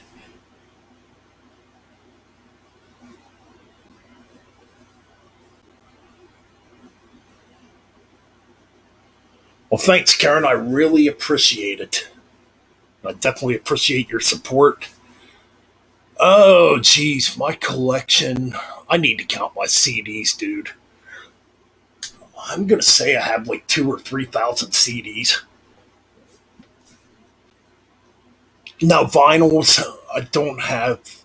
Well, I think I have a little over 100 vinyls now. Cassettes, I have about. I'm trying to think how many cassettes I have. I think I have 200 cassettes. Close to 200. I used to have thousands of cassettes at one time, and I sold my collection off years ago, which I wish I wouldn't have done. Because I had a lot of fucking cool shit on cassette back then. I had all the ACDCs, all the Kisses, all the Metallicas, all the Megadeths, all the Anthraxes, Slayer, Judas Priest, Iron Maiden, Scorpions, Def Leppard. Well, I take that back. I only ever had a couple Def Leppard albums. Mainly the first four. Yeah, I do own Hysteria on cassette still, even though I'm not a fan of the album at all anymore.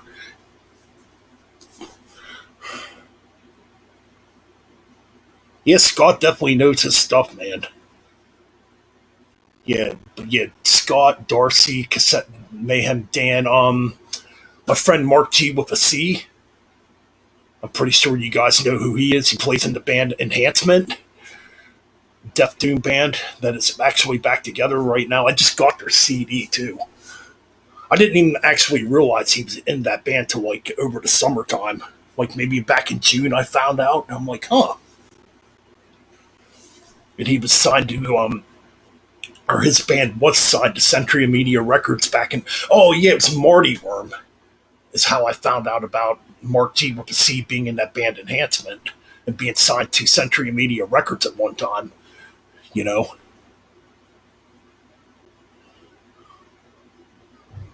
Yeah, see, I still love buying CDs. I don't ever want to see CDs go away. Anybody that wants CDs to go away is an idiot. I'm just saying, man.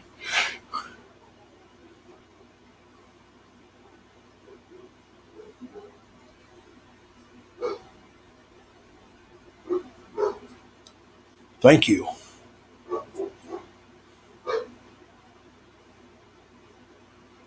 Yeah, see, I still buy mainly CDs too. I love CDs. They're just easy to handle, and you can pop them in your car. You know, don't get me wrong. I think vinyls have a better. Well, it depends.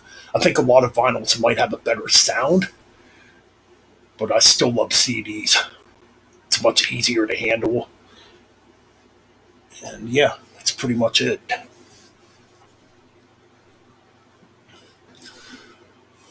But yeah, Scott Waters, Darcy, Cassette Mayhem Dan,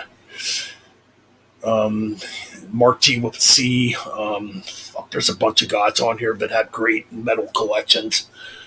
Oh, my friend Brendan Von Doom from Australia. He has an excellent collection. Great channel. Oh God, there's a bunch of guys on here that have great metal collections. I don't think they'll go away either. I mean, they're not as popular as they used to be, but I don't think they're going to go away like cassettes did. Well, actually, cassettes are even making a comeback. Like a lot of bands are like, especially on Bandcamp, a lot of bands are starting to print cassettes again. So I'm kind of happy they're back too. Like these formats should never go away. I mean, it's great vinyl came back. I mean, that's awesome, but the thing with vinyl is you can't put it in your vehicle to listen to it. You know, and don't get me wrong, I love vinyl, but yeah, you know what I mean. Like I said, CDs are much easier to handle. You know,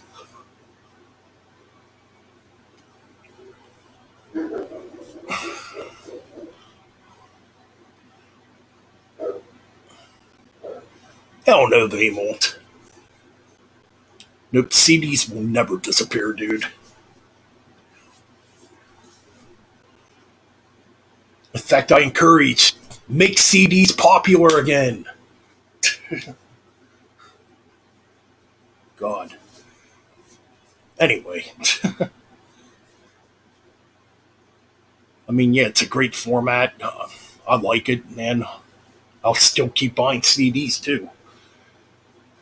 I mean, yeah, like I said, I'll buy vinyls occasionally if I'm really into it. You know what? That's another problem with vinyl too. It just takes up a lot of space. I mean, don't get me wrong; they're cool. I'm happy they're back, but yeah, they do take up a lot of space. And honestly, I think vinyls are way too fucking expensive. Like I remember back in the old days before CDs. I mean, I was just a kid, but vinyls. Back then, back in the early '80s, you could buy vinyl for $5. Or back then they used to have like dollar bin vinyls too. Nowadays, man, they're just like $30 for a vinyl. Now, I do have a few in my collection that were, that are quite pricey, but you know, like the Iron Maiden Senjutsu vinyl, I bought it just because I thought it looked cool as shit. I paid, oh gee, I paid $63 for it.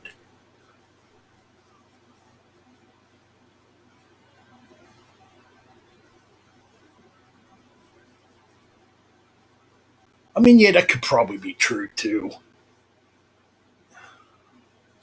about bass being left out off the CD. I've never actually, honestly, really noticed it.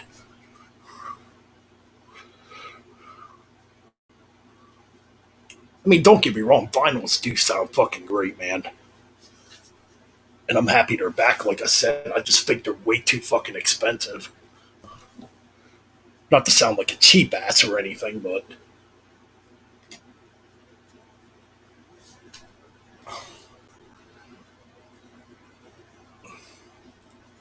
I mean, don't get me wrong. I got vinyls in my collection. I'm proud of. And I'm proud I own them. you know, like the first Iron Maiden album, Senjutsu, Def Leppard's On Through the Night, High and Dry. Got a couple of UFO vinyls.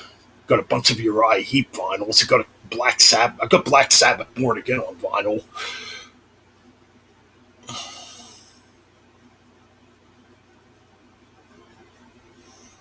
Yeah, yeah, exactly. No, I just saw it, sitting at our local Walmart, and I'm like, yeah, I'm gonna get the vinyl of Senjutsu. I like the art. The artwork's fucking amazing, dude. And I don't mind collecting Iron Maiden on vinyl. I mean, I only have two of their vinyls, but I got the first album and I got Senjutsu. I used to have Number of the Beast on vinyl. I don't have it anymore.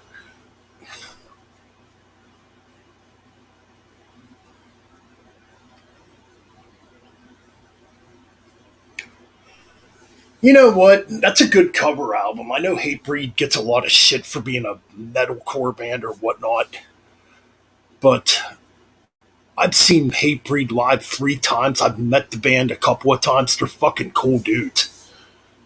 Like I remember back in 2008 when I was at 2008 when I was in Maryland. I saw Hatebreed with 3 Inches of Blood and Typo Negative. Memorable show because I got to meet Peter still before he passed away. And Hatebreed always put on a great show. And they were always cool. Like, Jamie Josta actually approached me in the parking lot and said, at the time, I had a Iced Earth t-shirt on at that show. And he approached me. He's like, that's a cool shirt, dude. And I'm like, thanks, man. Yeah, so, yeah, he was pretty fucking cool. Yeah, I don't mind Hatebreed's music. I know a lot of metalheads would fucking diss on it, but whatever. Like, the album Rise of Brutality is fucking good. That covers album, like you said, that's some good shit. Yeah.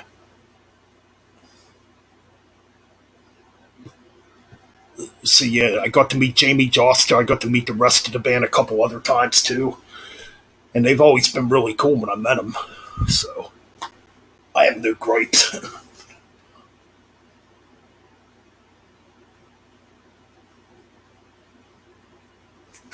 That's funny you mentioned that, Karen. I do have a vinyl. I do have a few vinyls in my collection that are quite old, and they got that snap, crackle, pop sound to them. I like that sound too, man. Love that sound. Yeah, if you're gonna check out Hatebreed, I definitely recommend Rise of Brutality. That's probably my favorite Hatebreed album.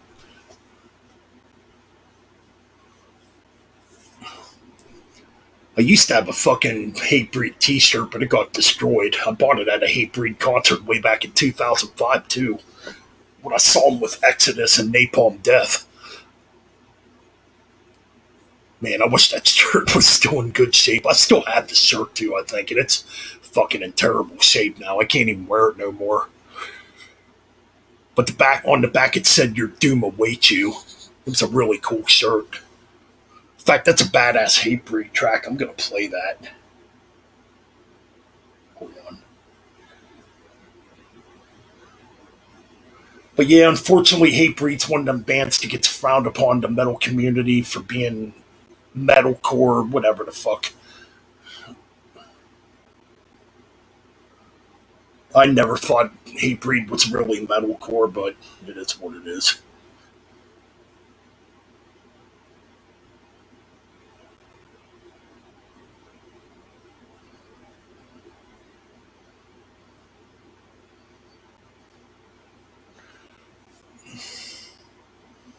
Oh yeah, definitely get Rise of Brutality. It's a freaking excellent album. And the track I'm thinking of is Doomsayer. I'm gonna play it right now because it's a fucking killer track.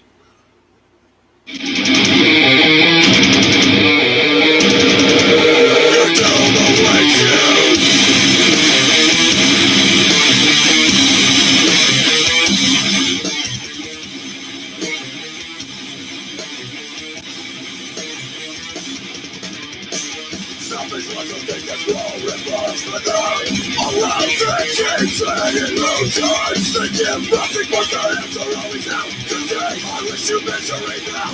Desolation, destroyed, defeated, never to rise. Never to rise again. Defeated. Never to rise. Defeated. Never to rise again. Wallow in your hypocrisy. You always bless what you'll never earn it. Commit to your heresy. You always bless what you'll never earn it. Your life is a fantasy. You always bless what you'll never earn it. Now you live out in blasphemy. You always bless what you haven't done a thing to earn it. While in your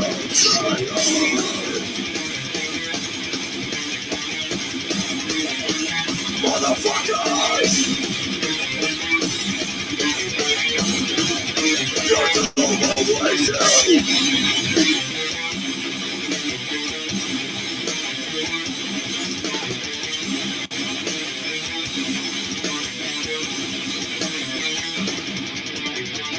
Just now, defeated, never to rise. Just now, defeated, never to rise again. Just now, defeated, never to rise.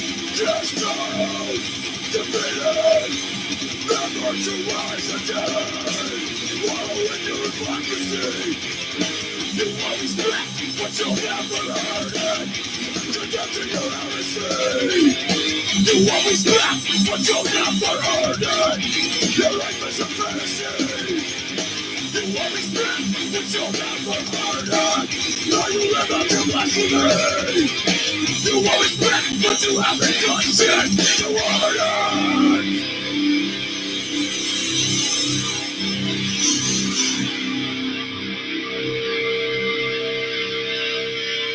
Your doom awaits you!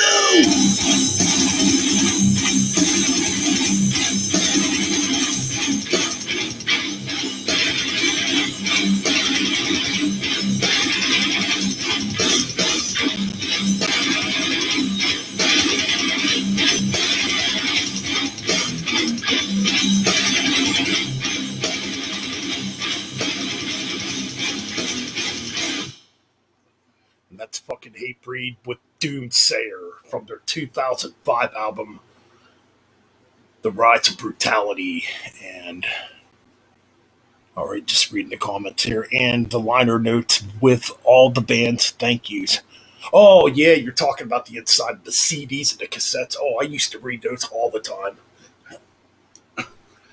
That's the beauty of buying cassettes back then. It's CDs just to read the thank you notes and, what equipment the band used on the album, It's an art form that's fucking missing, dude. Hell yeah, we could play some Ride 5 Metal Warrior. Got both of those. I think I have almost, I'm trying to think. I bought a bunch of Riot CDs earlier in the year, and they were all used CDs, but fuck, I snatched them up. Trying to think. I got Sons of Society, Ishimore. There's a couple others I got too. Oh yeah, the first Ride 5 CD was in that used package. So I have almost every Riot CD now. There's a few I still need. But yeah, Riot's a fucking killer band. Still going. Mark Real's probably one of the... Oh, excuse me. Mark Real is probably one of the most underrated guitar players, and it's a shame he passed away.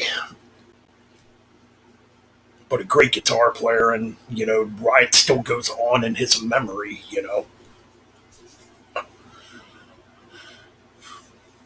But yeah, anyways, yes, we will play some Riot 5 Metal Warrior, which is a fucking killer ass track.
all the same.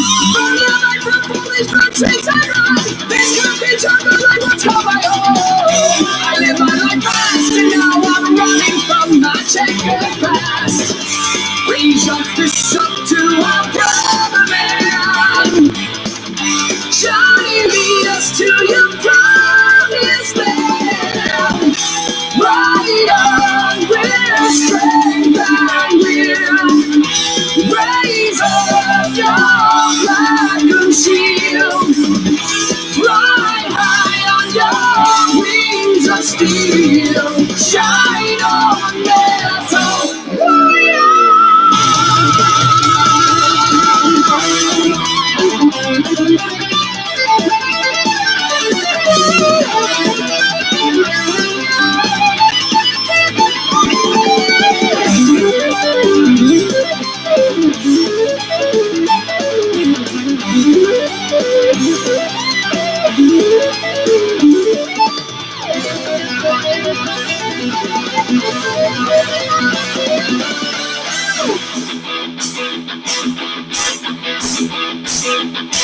Running fast as lightning, racing with the wind, rolling with the fury, a fire burns within. The angry beast is howling, raging down below, dancing with the devil, animal thunder. Raise up this up to our brother man. Johnny, lead us to your promised land. Ride on with strength and will. Raise up your flag and shield. Fly high on your wings of steel. Shine on, metal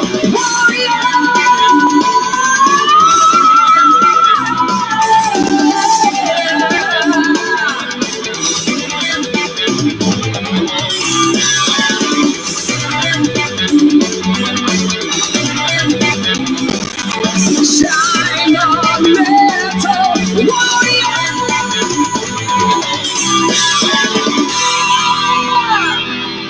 Metal warrior.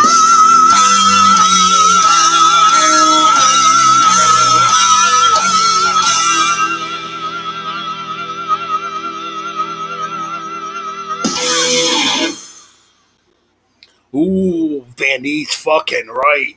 Objection to the Rule was a badass tune, man. That is a fucking killer tune, and oh, okay, yeah, that's true. The old vinyls were like that. That's very true. Another thing I like about the old vinyls, and I still have a few vinyls that have like original order sheets in them. That's what I like, the old order sheets or like the old advertisements of what's coming out on that record label. That's something you definitely don't get in vinyls nowadays.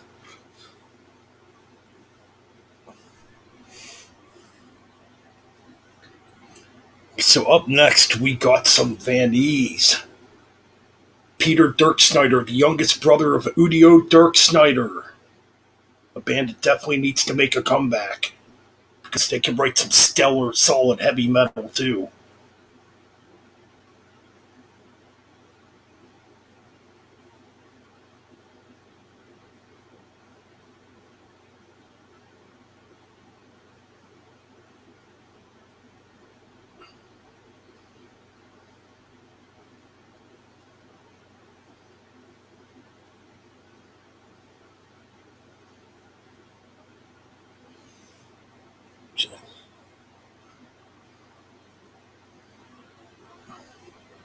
What's on here?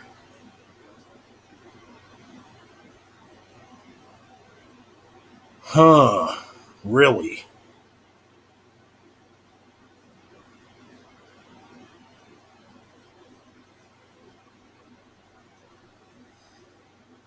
Oh, my fault. Fucking wonder.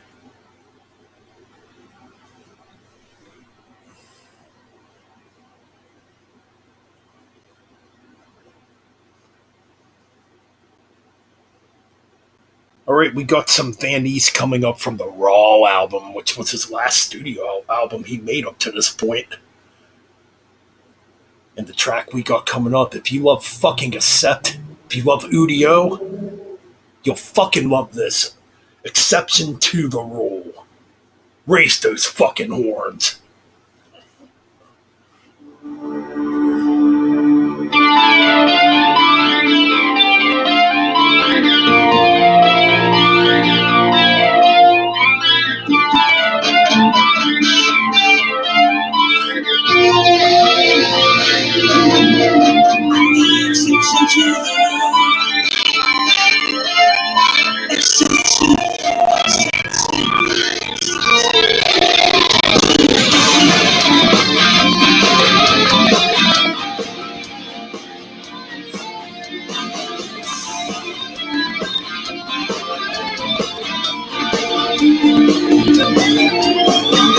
Everyone keeps telling me you must be a winner.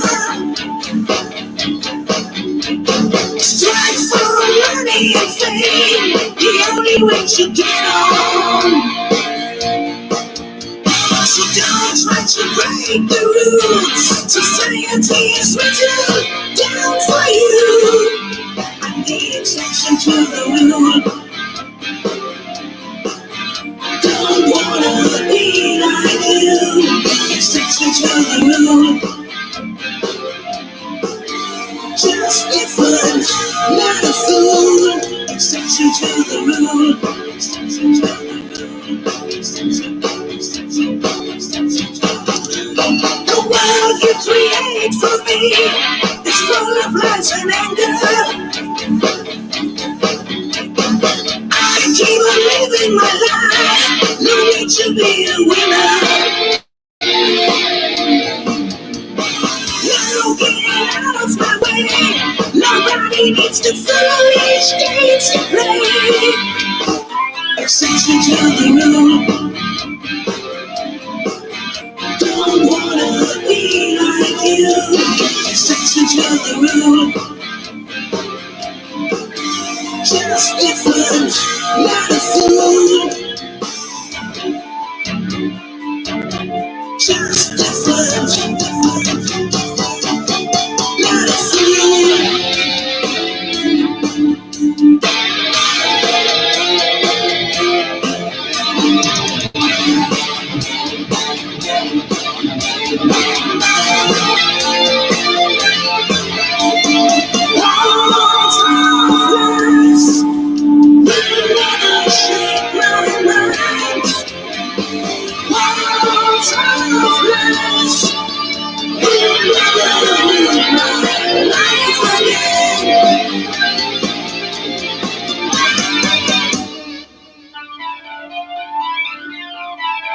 I'm the exception to the rule. Don't wanna be like you. Exception to the rule. Just different, not a fool. Exception to the rule. Don't wanna be like you. Exception, not a fool. Kill the fucking track. Just different.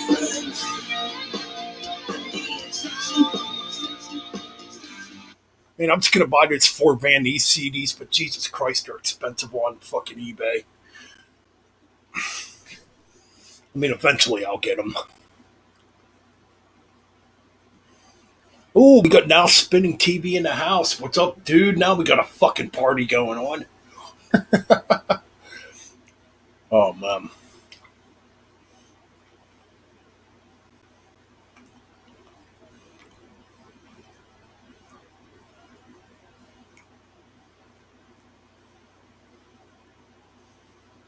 Oh, yeah, I do remember that. I definitely remember that.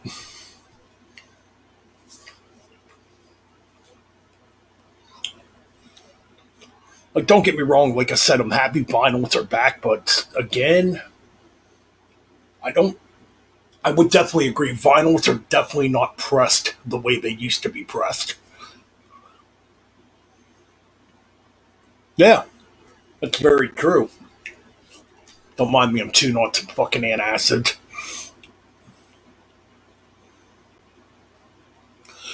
I used to have High Proof on CD. I wish I still had it.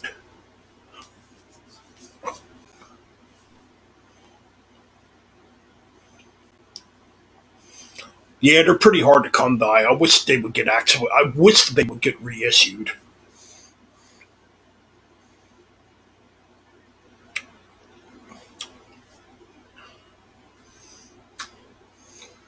Yes, I definitely wish those Van Nys CDs would definitely get reissued. Because people need to fucking hear them.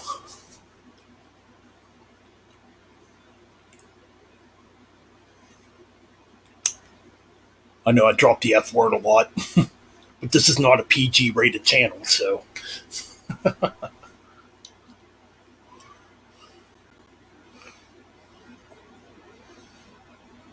Yeah, they're definitely hard to find, though.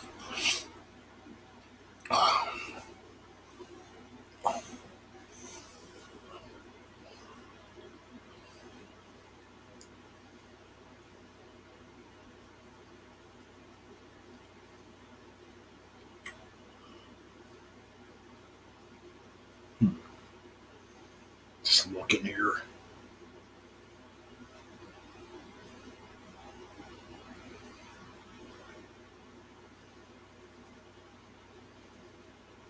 This band looks kind of fucking cool. Stilgar. That's what the band's called.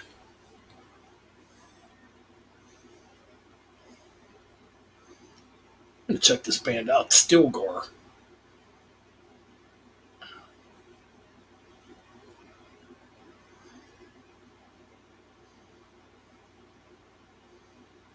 Let's see. Because I definitely don't want to play the full album. Stilgar. Stilgar band. Wow, they only got 64 subscribers. Fuck.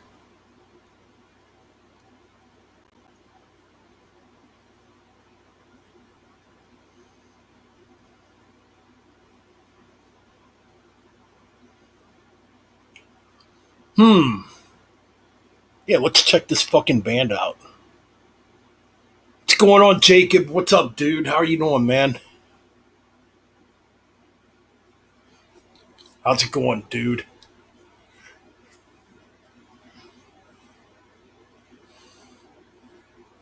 See, I've been live for almost 3 hours already. Holy shit.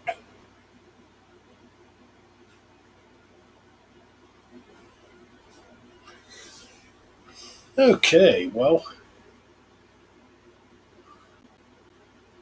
gonna check out this band Stilgar, and the track's called Napalm Burn. Never heard this. I just saw it pop up after I played Van Nys. So here we go. Let's see what these guys are like.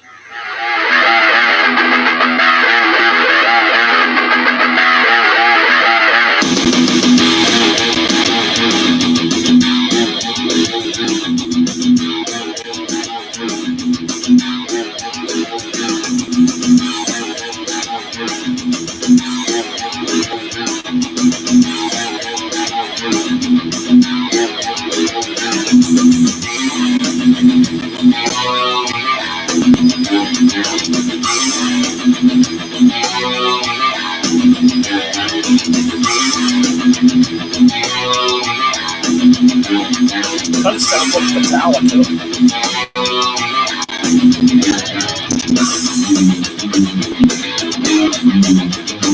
Cool riff.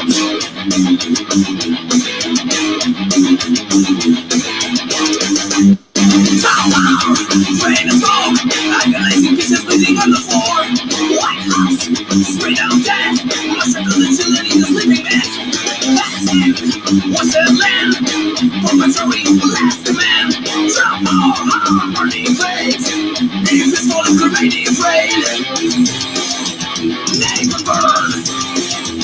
Neighbor burn. Neighbor burn. We are just the ones, what for us, we'll make them guns. Inhale, it real. Morning fires smell like misery. Wow. destroying homes. Meteors that are ripping up their bones. When you laugh of your pain, so what is that? A mirror shame. Neighbor burn. Neighbor burn. Neighbor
That's pretty fucking good. I like that.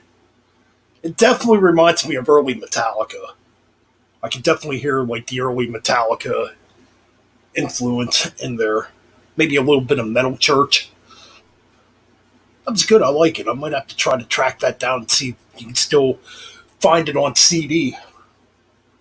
I'm gonna check out more of that band. But Stilgar is the name of the band. The album's called Genocide, with an X in front of it.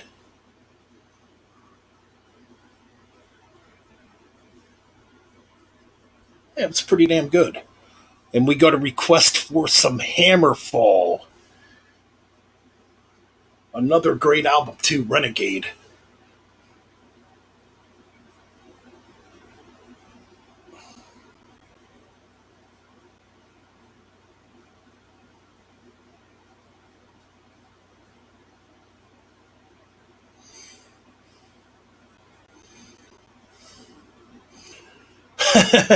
Dude, that list never stops, dude. There's always fucking bands. I mean, God, I've been listening to metal for 33 years, since I was 9 years old. And that's the thing, man, with metal. You never run out of bands to find. There's always something out there. Yeah, man. I mean, yeah. But anyways, Speed King wants to hear some Hammerfall, and he wants to hear some Renegade, which is a killer track, by the way, and a killer album.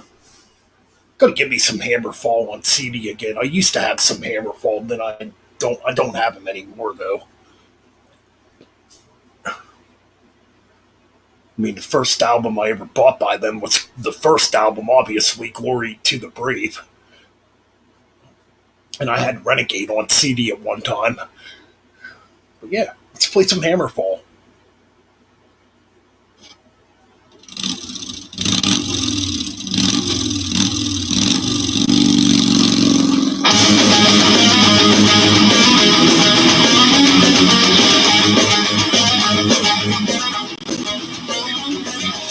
See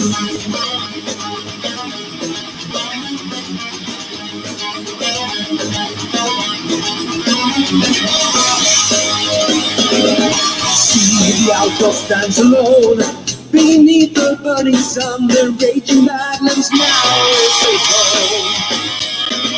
No sign of victory. He lost his liberty, and the only one that he loved. An outlaw chasing outlaws, a runner in the night, and the radiant moon will strike. The seeker of all danger that's trying to take his time from the dead of night will arise. Renegade, connected the ultimate sin. Renegade, this time the nice will win. He starts in Shadowlands, soundless with gun in hand, striking like a reptile so fierce. No chance to get away, no time for your last prayer. When the prowler sweeps up from behind, an outlaw chasing outlaws, the hunter takes his prey. The law of the jungle he obeys, craving for the danger to even out the storm. Face to face, once and for all. Renegade, connected the ultimate sin. Renegade, this time the prowler will win. Out through the night he rides, on this raging horse named Austin. Nothing can save you now, for the renegade you will reign.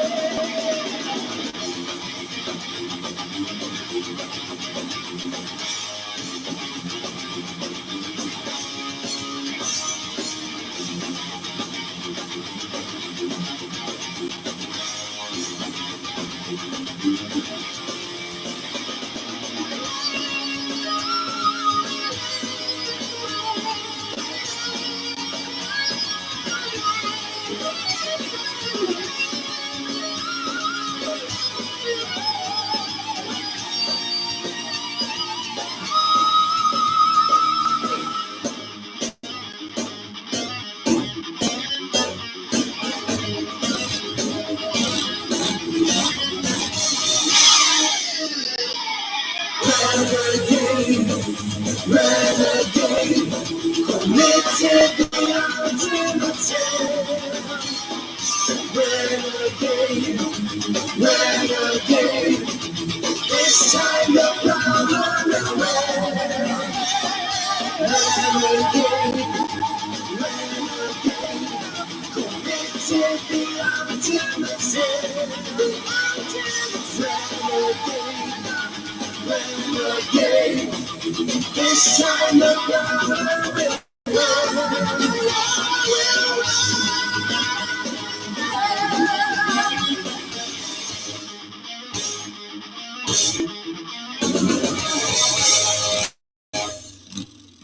Yeah, man. Oh, man, such a great album. Another great album from the year 2000. It's kind of weird, man. I've been thinking about doing an album ranking for that year for quite a while. Because it's hard for me to believe that 2000 was 21 years ago already. Holy shit. Man. And I pretty much think I have a top 10 list for 2000. I mean, there were some good fucking albums that came out that year. Renegade by Hammerfall, Dead Heart in a Dead World by Nevermore. Obviously, Halford's Resurrection was a killer album that came out that year. Immortal, Damned in Black. Fuck. There's a bunch of shit that came out that year. The last great In Flames album, Clayman. before going down the drains. Came out in 2000. Fuck. Halloween, The Dark Ride. That was a great album from the year 2000. Even Iron Maiden's Brave New World was a good comeback at the time. Not my favorite Maiden album by no means, but it's cool. The Bruce came back at the time, and Adrian. Oh, jeez. Yeah, there was a bunch of cool albums that came out in 2000. Dark Seed, Diving into Darkness, which is a goth metal album. That's a good album. Fuck. Enslaved, Modern. I forget. Yeah, it's one of those weird Viking metal pronunciations or whatnot. But that was a really cool album by Enslaved that year. Man. Yeah, hard to believe it's been 21 years. 21 freaking years since 2000 began. So yeah, I'm thinking about doing top 10 albums of the year 2000. I was actually thinking about doing top 10 albums of 1978 too, which is the year I was born. So yeah, I'm thinking about doing that. I think I pretty much have a list for that. I just got to get on the ball and fucking start making videos again. And they're coming. But those are a couple little ideas I have for like top tens. You know, might bring back Metal Album Warfares too. You know, put an album versus album like I was doing before. Ooh, yeah. You know, that's fucking weird you mentioned that track because I originally heard that track covered by Hammerfall. Warlord's Child of the Dam on their debut, or, you know, on their first album. You know, that's how I first heard that track. And you know what? I'm going to play it for Speed King. And I kind of broke a rule because I'm now I'm over 3 hours. You know what? Whatever. If we go 4 hours, whatever. I'm not really doing much tonight anyway, so fuck it. As long as you guys are having a good time out there in the stream, that's all that matters.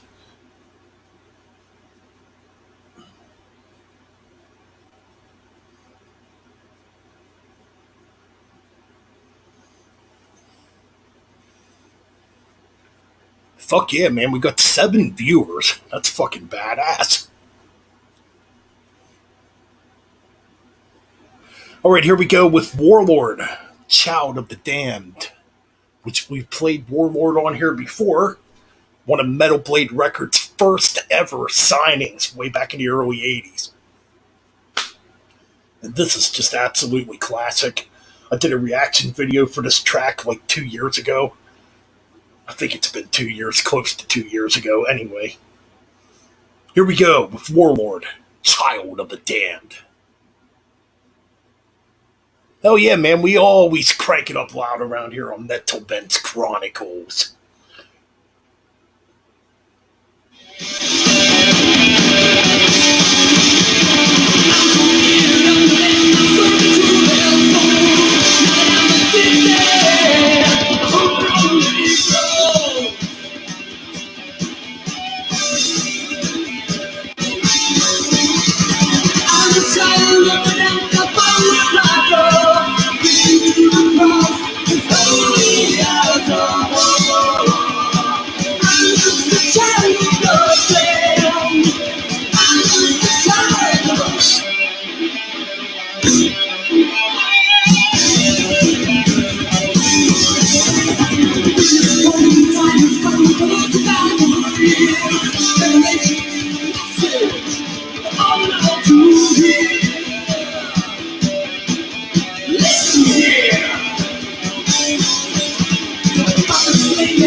child looking at the far where I go. Looking to the cross.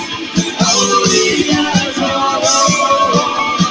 I'm just a child of the Lamb. I'm just a child.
Warlord, Child of the Damned, some classic early speed metal, heavy metal, the early days of Metal Blade Records.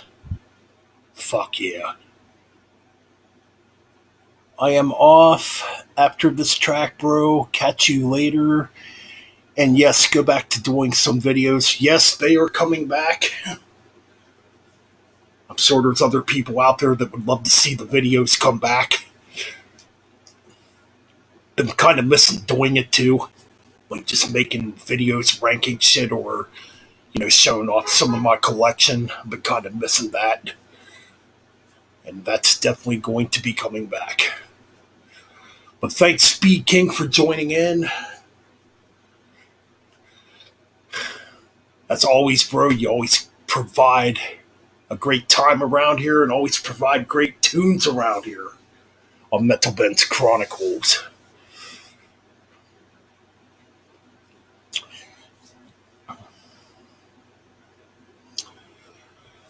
But you know what? I think I'm going to actually end the stream, to be honest. And somebody out there is probably drunk and blowing their fucking horns just for the hell of it outside. But anyways, yeah, this is definitely the stream for tonight. Expect more shit to come here on Metal Ben's Chronicles. And tomorrow night, that's right, me and Mean Metal Mike will be collaborating again tomorrow night to rank the AC/DC albums. So definitely be on the lookout for that. And yes, for now, take care. Peace out. Thanks to everybody who dropped in tonight. If you're brand new around here, hit that subscribe button. That would definitely help out this channel.